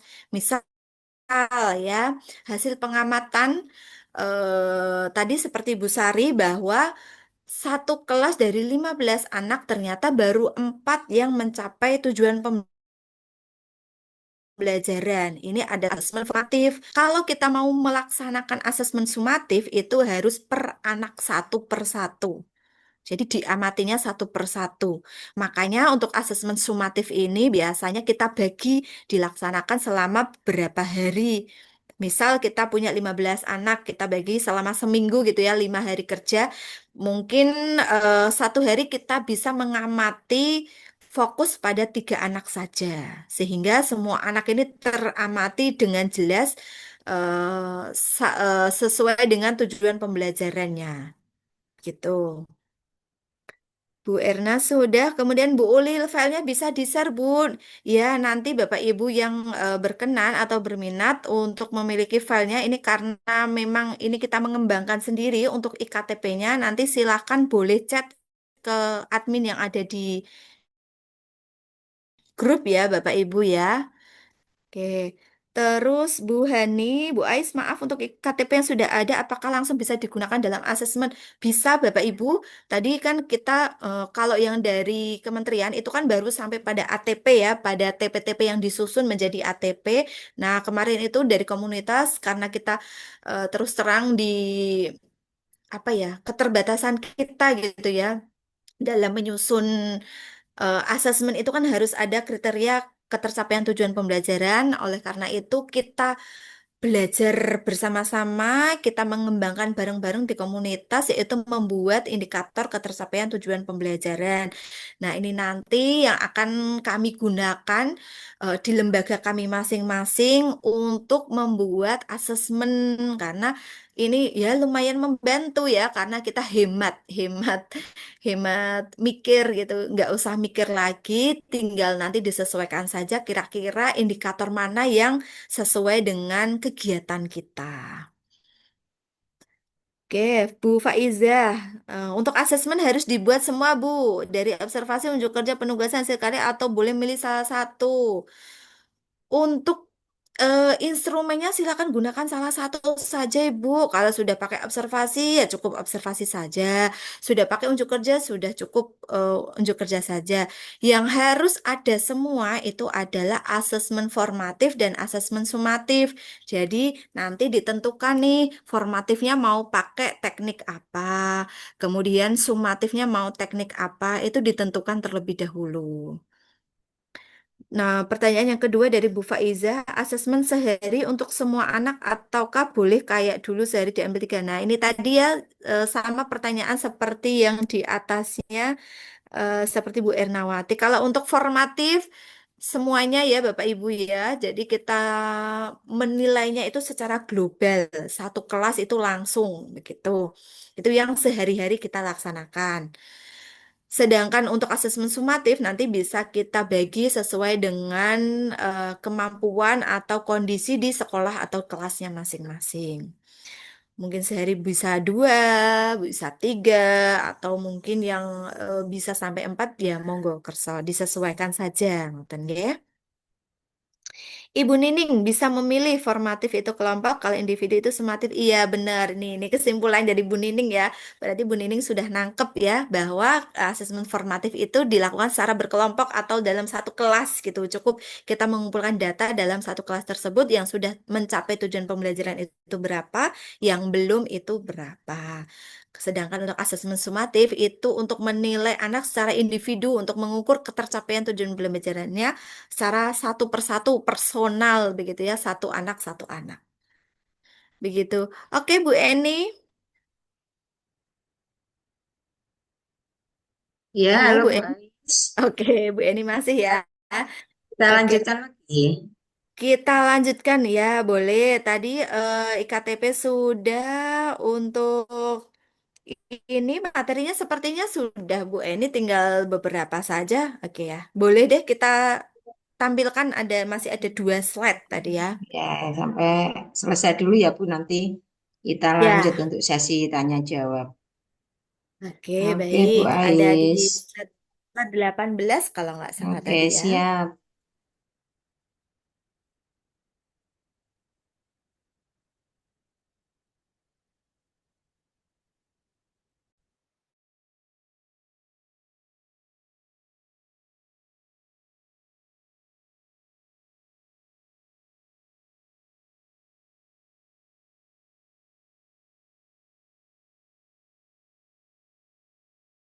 Ini sudah Bu Ais. Oke, baik. Terima kasih Bu 18 ya. Eni. Ya, kita lanjutkan ya Bapak Ibu. Tadi kan sudah ya di asesmen awal pembelajaran, proses pembelajaran. Nah, ini salah satu bentuknya ya. Kalau kita menggunakan metode observasi, yang dituliskan apa? Tinggal kita tuliskan saja waktu pencatatannya kapan ya, dilaksanakan asesmennya ini kapan. Kemudian catatan observasinya seperti apa, dan rencana tindak lanjut hasil dari observasinya itu seperti apa. Kita tuliskan. Jadi formatnya kurang lebih seperti ini. Monggo silakan mau dibuat berdiri, mau dibuat ke bawah seperti ini juga boleh. Tuh. Lanjut Bu Eni. Ini masuk di pelaporan ya Bu Eni ya, di rapot. Ini sesuai dengan panduan pembelajaran dan asesmen. Untuk laporan hasil belajar ini ada beberapa informasi yang nanti bisa Bapak Ibu tuliskan ya. Rapot murid untuk yang PAUD itu minimal meliputi beberapa komponen, yaitu ada identitas murid, nama satuan pendidikan, kelompok usia, semester, triwulan, perkembangan dan pertumbuhan anak.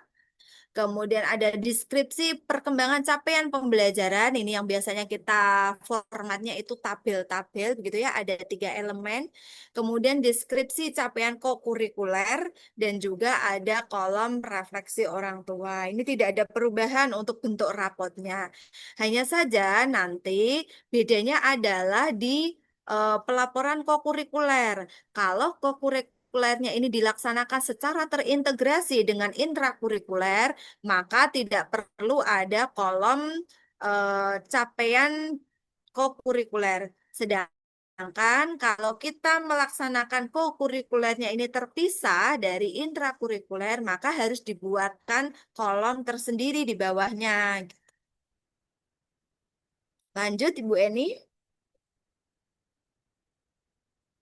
Nah, pada satuan PAUD, deskripsi capaian kokurikuler dapat diintegrasikan dalam deskripsi kemajuan elemen CP murid di rapor apabila pelaksanaan kegiatan terintegrasi dengan intrakurikuler. Jadi, kokurikuler ini kan salah satu tujuannya untuk memperkuat dimensi profil lulusan. Kalau ini sudah masuk di kegiatan intrakurikuler, maka kita tidak perlu membuat kolom yang baru untuk kokurikuler. Cukup dituliskan terintegrasi di deskripsi kemajuan elemen CP-nya. Tadi yang ada 3 intrakurikulernya ya, NAB, jati diri, dan juga dasar-dasar literasi dan STEAM-nya.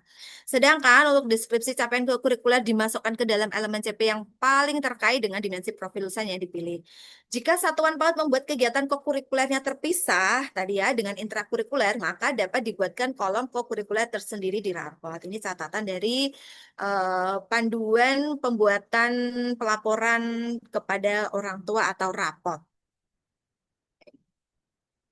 Nah, kita udah selesai Bu Eni. Sekarang nih saya mau tanya nih kepada Bapak Ibu semuanya yang di sini ya, peserta yang ada di sini. Tadi kita sudah belajar tentang asesmen. Sekarang apakah Bapak Ibu sudah siap ya mengimplementasikan atau menerapkan asesmen di pembelajaran mendalam? Boleh dituliskan ya di kolom chat apa sih yang menjadi kekhawatiran Bapak Ibu dalam penerapan asesmen pembelajaran mendalam? Silahkan. Kekhawatirannya apa yang dikhawatirkan gitu ya?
Ini Bu Ernawati sudah menyampaikan kekhawatirannya. Bu Erna ini khawatir jika asesmen yang dilakukan belum dapat mencapai tujuan pembelajaran. Tenang saja ya Bu Erna ya. Jadi tujuan asesmen ini kan untuk mengumpulkan data, untuk mengumpulkan informasi ya untuk guru ataupun untuk murid. Ini justru dengan melakukan asesmen ini kita dapat apa ya istilahnya dapat masukan ya, dapat umpan balik dari proses pembelajaran yang sudah kita lakukan. Kalau memang proses pembelajaran yang kita lakukan itu belum bisa mencapai tujuan pembelajaran, maka ya selanjutnya apa tindak lanjutnya? Yaitu kita harus memperbaiki proses pembelajaran kita. Kita refleksi lagi nih, salahnya di mana, kurangnya di mana, apakah penyampaian saya yang kurang jelas, atau medianya yang digunakan ini kurang mengena, atau sumber belajar yang digunakan itu tidak menarik untuk anak, atau strategi pembelajarannya nih yang tidak melibatkan anak untuk berpartisipasi aktif dalam proses pembelajaran. Oke, justru kita diuntungkan ya dengan adanya asesmen ini karena kita dapat informasi gitu, sehingga kita bisa cepat-cepat melakukan sebuah perbaikan untuk proses pembelajaran selanjutnya. Ada yang lain, Bapak Ibu, silakan dituliskan kekhawatirannya dalam menerapkan asesmen pembelajaran mendalam. Bu Sri Rohmani, keterbatasan waktu dan sumber daya dan melakukan asesmen yang mendalam dan lebih efektif. Nih, Bu Sri Rohmani boleh open mic, Ibu Sri? Iya, Bu. Iya. Oke, baik. Terima kasih Bu Sri Rohmani. Boleh diceritakan Bu kekhawatirannya keterbatasannya waktu itu seperti apa Bu? Dan juga sumber daya. Hmm, ini kadang kan apa namanya eh, terkait waktu kan selama apa namanya kita mengadakan observasi itu kan eh, set- misalkan dalam satu kelompok siswa itu kan pasti di situ kan nggak terus mulus ada langsung bisa di kegiatan itu observasi ini beberapa anak gitu kan nggak mesti kan ada kendala-kendala. Nah, mungkin kekhawatiran saya itu kadang kan di, di pada waktu kegiatan observasi itu kan ada kejadian yang muncul yang tiba-tiba yang mungkin yang kita apa namanya kita kan nggak prediksi gitu loh. Ada beberapa anak ya ada yang mungkin eh, apa membutuhkan bantuan yang lebih ataupun ada yang membuat istilahnya ya ada yang pengen cari perhatian lebih gitu dan terus sumber daya yang saya maksud itu kan guru-gurunya juga mesti kan kalau karena apa terkait observasi pembelajaran mendalam kan kita juga masih pada ini ya Bu nggak belum bisa istilahnya gimana ya kita harus ada patokannya gitulah maksudnya. Nah, kita kan mesti harus tetap sharing, tetap belajar dan tetap menentukan apa namanya kira-kira itu metode yang tepat supaya lebih efektif dalam melakukan penilaian ataupun observasi terhadap siswa gitu. Udah, Bu. Oke, baik. Terima kasih Bu Sri Rohmani. Ini pengalaman di kelas ya Ibu ya, di sekolahannya ya.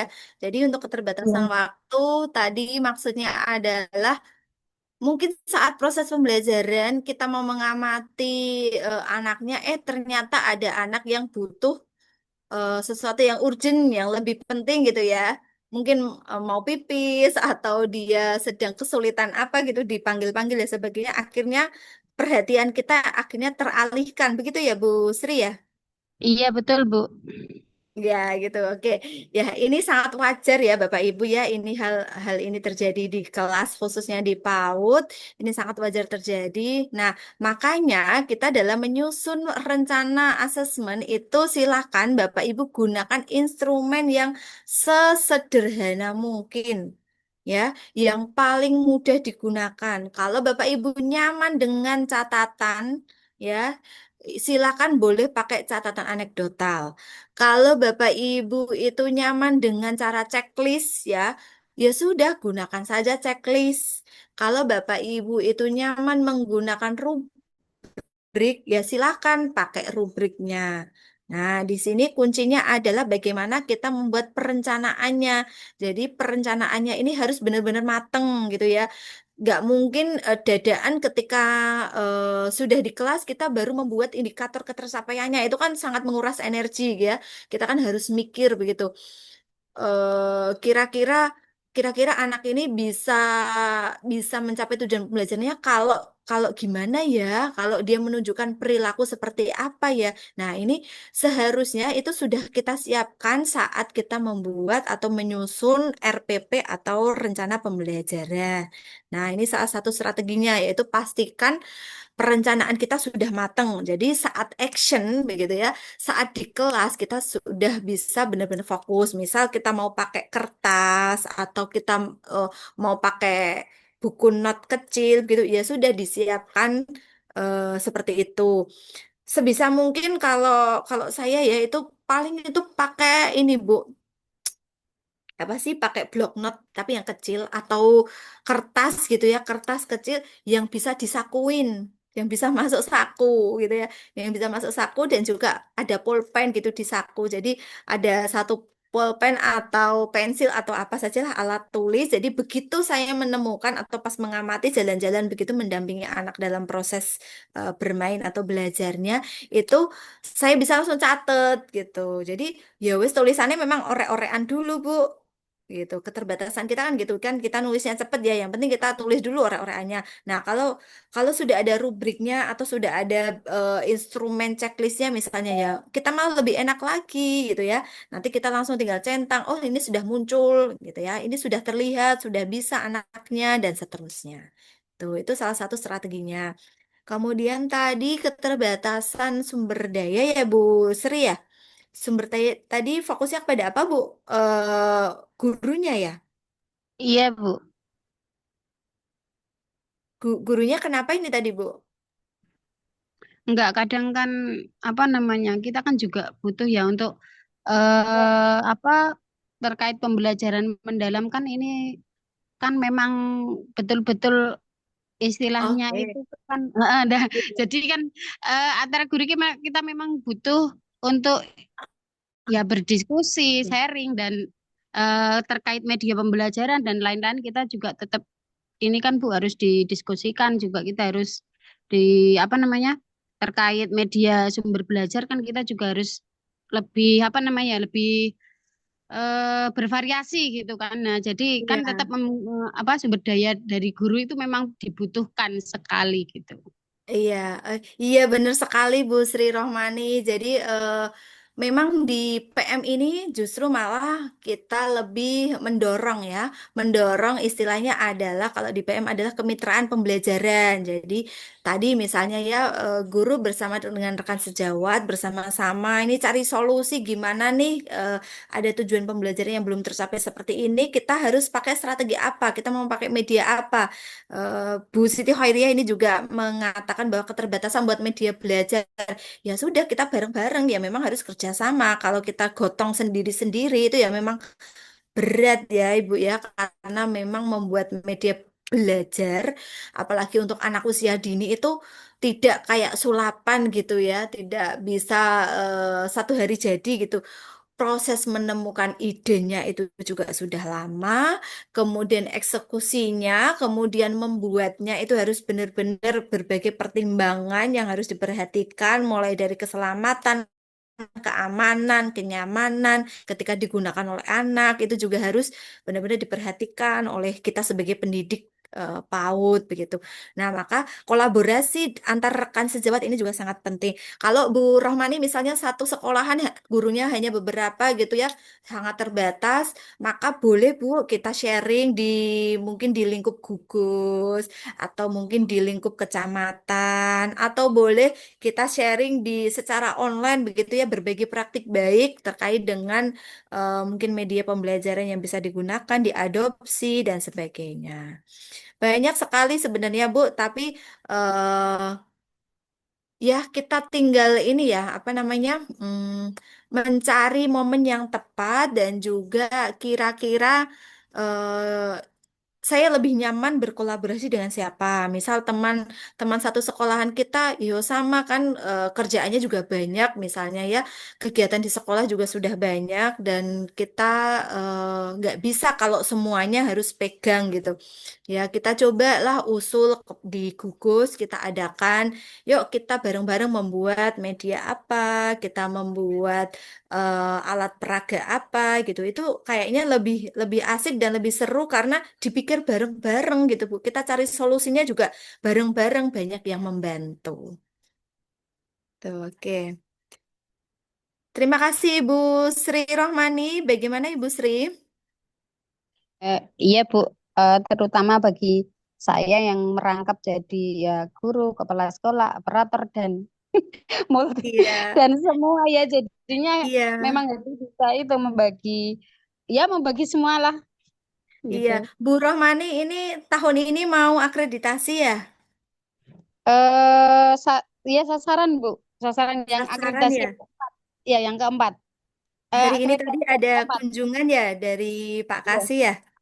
iya, Iya, oke. iya Bu. Selamat ya Bu Rohmani ya, tetap semangat meskipun tugas-tugasnya itu wah banyak sekali nih yang diemban jadi kepala sekolah, jadi operator gitu, jadi guru semuanya dan juga mikir program sekolah Iya ya. Bu. Mudahan Bu Rohmani ini diberikan kekuatan dan kesabaran dalam menjalankan tugas-tugasnya, ya. Amin ya Rabbal Alamin. Iya, Ya. sama-sama.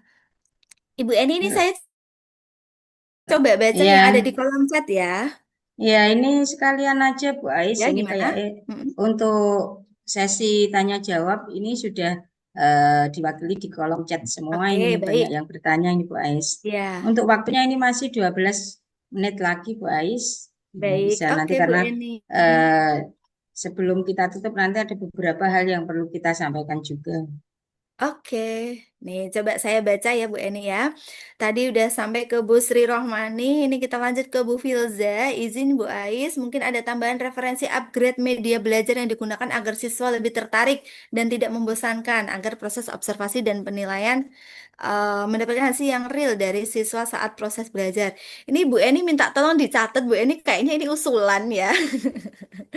Mungkin untuk materi selanjutnya ini ya Bu Eni ya, Kali Bu referensi, Ais, iya. iya, Heeh. referensi upgrade media belajar yang digunakan agar siswa lebih tertarik dan tidak membosankan. Nah, ini kita kasih ini ya Bu Eni, kita catat ya Bu Eni, usulan dari Bu Filza mungkin bisa Ya, jadi ini bisa pertimbangan kita kita untuk. bahan untuk selanjutnya Bu Ais. Iya, baik. Terus ada Bu Nikmah, maaf Bu Ais, asesmen formatif dan sumatif itu bisa jadi satu lembar atau di lembaran yang berbeda. Oke, Bu Nikmah. Jadi asesmen formatif itu kan dilakukan sehari-hari ya. Jadi itu dilakukan setiap hari itu di lembar yang berbeda. Karena asesmen sumatif itu dilaksanakan di akhir tema atau topik atau materi tertentu gitu. Sedangkan asesmen formatif itu kan datanya adalah secara umum, satu kelas grouping begitu. Sedangkan untuk sumatif ini sifatnya adalah individual per anak satu per satu. Jadi bisa dipastikan bahwa ini lembarannya terpisah, gitu ya. Bu Hani, maaf Bu Ais, adakah contoh atau format terkait asesmen sumatif seperti anekdot, hasil karya, checklist, dan rubrik? Oke, ini untuk contoh-contohnya, meskipun tadi secara umum ya formatnya, ini mungkin yang diminta Bu Hani itu yang sudah diisi begitu ya. Nanti coba kita share di grup saja ya filenya ya, gitu. Kemudian semangat Bu, oke sudah. Terakhir, format asesmennya kita tunggu ya Bu Ais ya. Oh sama ya kayak tadi ya. Formatnya tuh udah ada ya. Formatnya udah ada. Mungkin lebih ke contoh ya tadi ya yang seperti yang ditanyakan oleh Bu Hani. Oke. Oke Bu Eni, sepertinya sudah cukup ya malam hari ini itu kita diskusinya Iya, sudah. lumayan interaktif ya karena beberapa teman itu aktif memberikan pendapatnya dan juga bertanya terkait dengan materi asesmen hari ini. Monggo Ibu Eni, saya kembalikan ke Bu Eni. Ya, terima kasih Bu Ais. Teman-teman kita beri tepuk tangan untuk Bu Ais ya.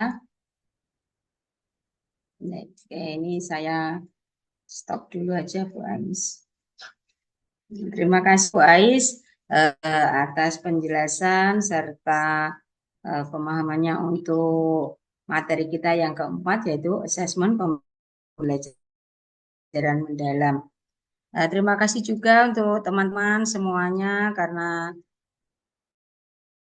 sudah setia sampai ini. Masih ada 82 partisipan di Zoom kita Bu Ais. Nah, ini semangatnya luar biasa untuk webinar kita yang keempat. Terima kasih banyak Bu Ais dan teman-teman. Ini sebelum kita nanti buat kesimpulan dan kita tutup, ada beberapa hal yang perlu kami sampaikan. Nah, terkait untuk waktu kegiatan offline kita yang seharusnya kita rencanakan di minggu depan, teman-teman. Ya, kita rencanakan itu kemarin tanggal 21 September ini. Ternyata di tanggal 21 ini nanti itu ada jalan bareng di alun-alun. Jadi kita akan lagi untuk pertemuan offline kita insya Allah di bulan Oktober. Nanti jadi nanti bisa ditunggu kurang lebihnya nanti masih ada 2 minggu lagi. Nah, untuk 2 minggu ke depan ini, kira-kira teman-teman itu karena kita akan masih akan mengadakan online-nya dulu ya. Jadi sambil menunggu offline-nya di hari yang kita kita tentukan nanti, masih ada 2 minggu lagi di online-nya ya. Jadi webinarnya masih ada 2 kali lagi, antara 1 sampai 2 ya. Kira-kira itu apakah ada usulan dari teman-teman mau eh, mempelajari apa yang ingin didalami, mungkin bisa dikasih saran atau masukan, bisa ditulis di kolom chat ya. Jadi nanti bisa kami pertimbangkan untuk materi di webinar kita selanjutnya. Ataukah nanti mau diberi materi untuk yang RPM-nya dulu. Jadi perencanaan pembelajaran mendalam kita bahas di online dulu, baru nanti kita offline-nya langsung diimplementasinya. Monggo bisa apa saran dan pendapatnya teman-teman bisa ditulis di kolom chat.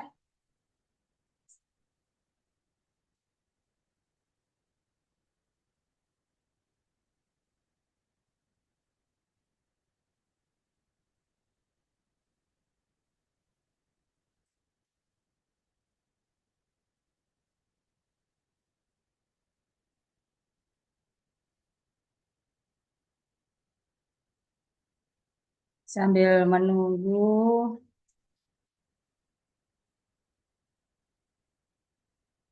Oh, ini sudah ada yang masuk. Bu Erna, materi RPM dulu. Ini kebanyakan mau minta materi RPM-nya secara online dulu, guys. Sudah tidak sabar. Jadi dari beberapa usulan teman-teman di kolom chat, Bu Ais. Halo Bu Ais, di mana ini Bu Ais? Iya, saya di Total sini. ini Bu Ais. Oh, masih ada, masih on ya. Halo Bu Ais, ini dari teman-teman.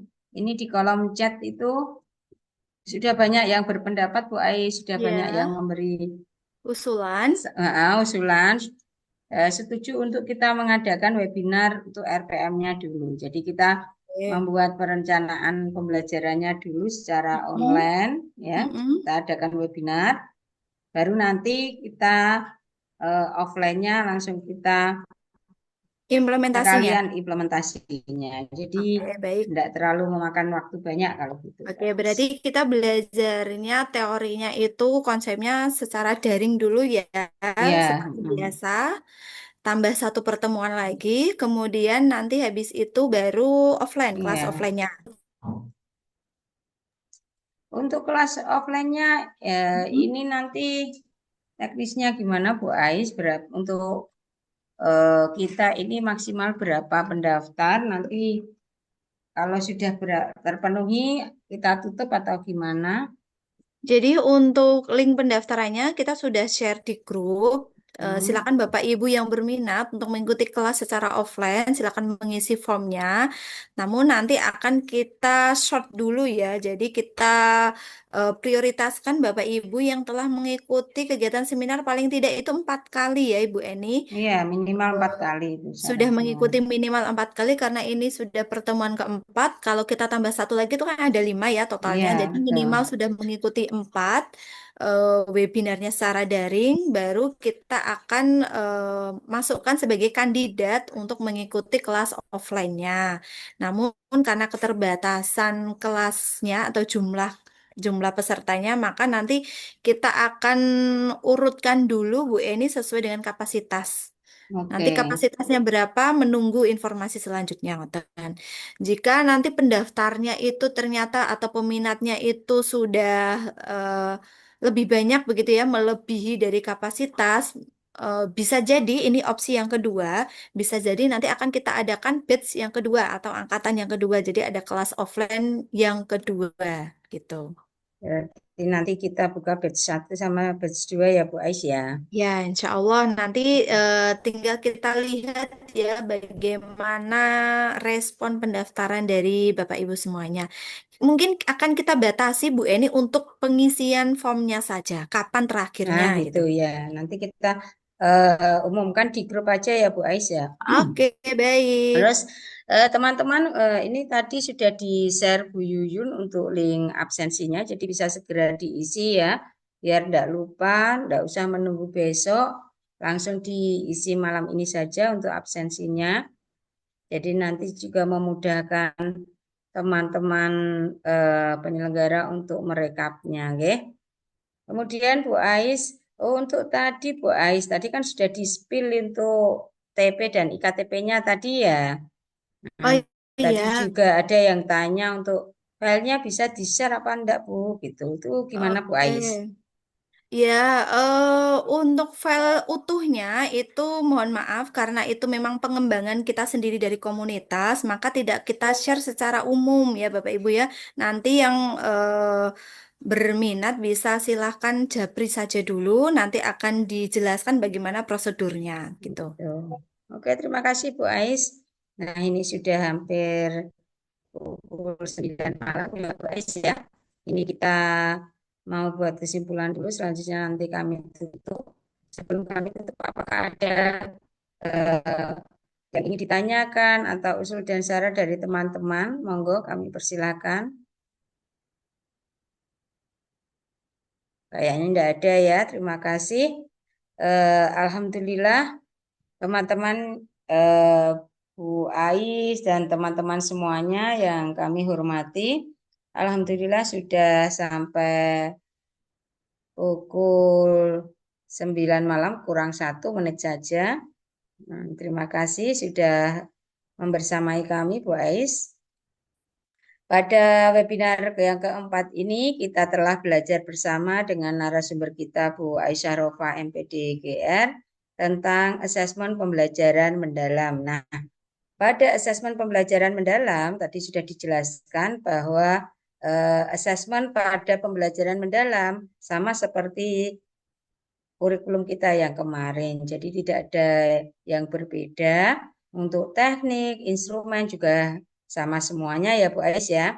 Kemudian asesmen tadi juga sudah diterangkan sama seperti yang kemarin ada 2 asesmen, asesmen formatif dan asesmen sumatif. Ya, di sini tadi juga ada tambahan dari Bu Ais yang disampaikan Bu Ais, kita mengenal di asesmen itu ada asesmen as learning, assessment for learning, dan assessment of learning. Nah, itu yang perlu kita ingat-ingat. Assessment as learning itu di mana, yang for learning di mana, dan yang of learning itu di bagian assessment apa. Nah, karena tidak terlalu banyak perbedaan, mungkin tidak akan membuat teman-teman semua kesulitan ya, hanya saja untuk penerapannya yang perlu kita kembangkan lagi dan kita perlu kita ulang-ulang lagi sehingga nanti bisa kita ukur untuk ketercapaian TP yang kita sajikan di RPP-nya. Terima kasih teman-teman. Untuk selanjutnya di webinar minggu depan berarti kita akan membahas tentang rencana pembelajaran mendalam. Jadi ini yang ditunggu-tunggu ya.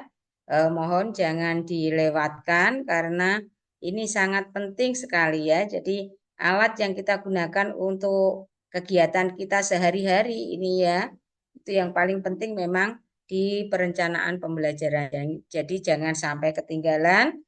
Untuk hari Senin depan bisa diikuti dan diperhatikan dengan baik dan dengan jelas. Karena selanjutnya nanti di offline kita langsung ke implementasinya. Jadi kita tidak menjelaskan lagi tentang RPM-nya secara offline, tapi kita langsung pada implementasinya. Untuk ketika offline nanti kita bisa diskusi atau tanya jawab sekitar RPM yang jenengan buat itu tidak apa-apa, tapi untuk prakteknya kita di implementasinya. Begitu, oke? Terima kasih teman-teman semua atas waktunya telah bersama kami, belajar bersama, meningkatkan kompetensi kita sebagai guru PAUD. Semoga pendidikan PAUD di Kudus semakin baik dan baik lagi. Semoga ibu-ibu semua diberi kesehatan, keberkahan, serta rezeki yang berlimpah. Amin ya Rabbal Alamin. Terima kasih. Mari kita tutup pertemuan kita dengan bacaan hamdalah bersama. Semoga bermanfaat untuk kita semua. Alhamdulillahirabbil alamin. Terima kasih teman-teman. Sampai bertemu lagi di webinar kita minggu depan. Sebelum kita meninggalkan ruang virtual kita, mohon untuk bisa membuka videonya karena akan kami ambil fotonya dulu untuk dokumentasi. Bisa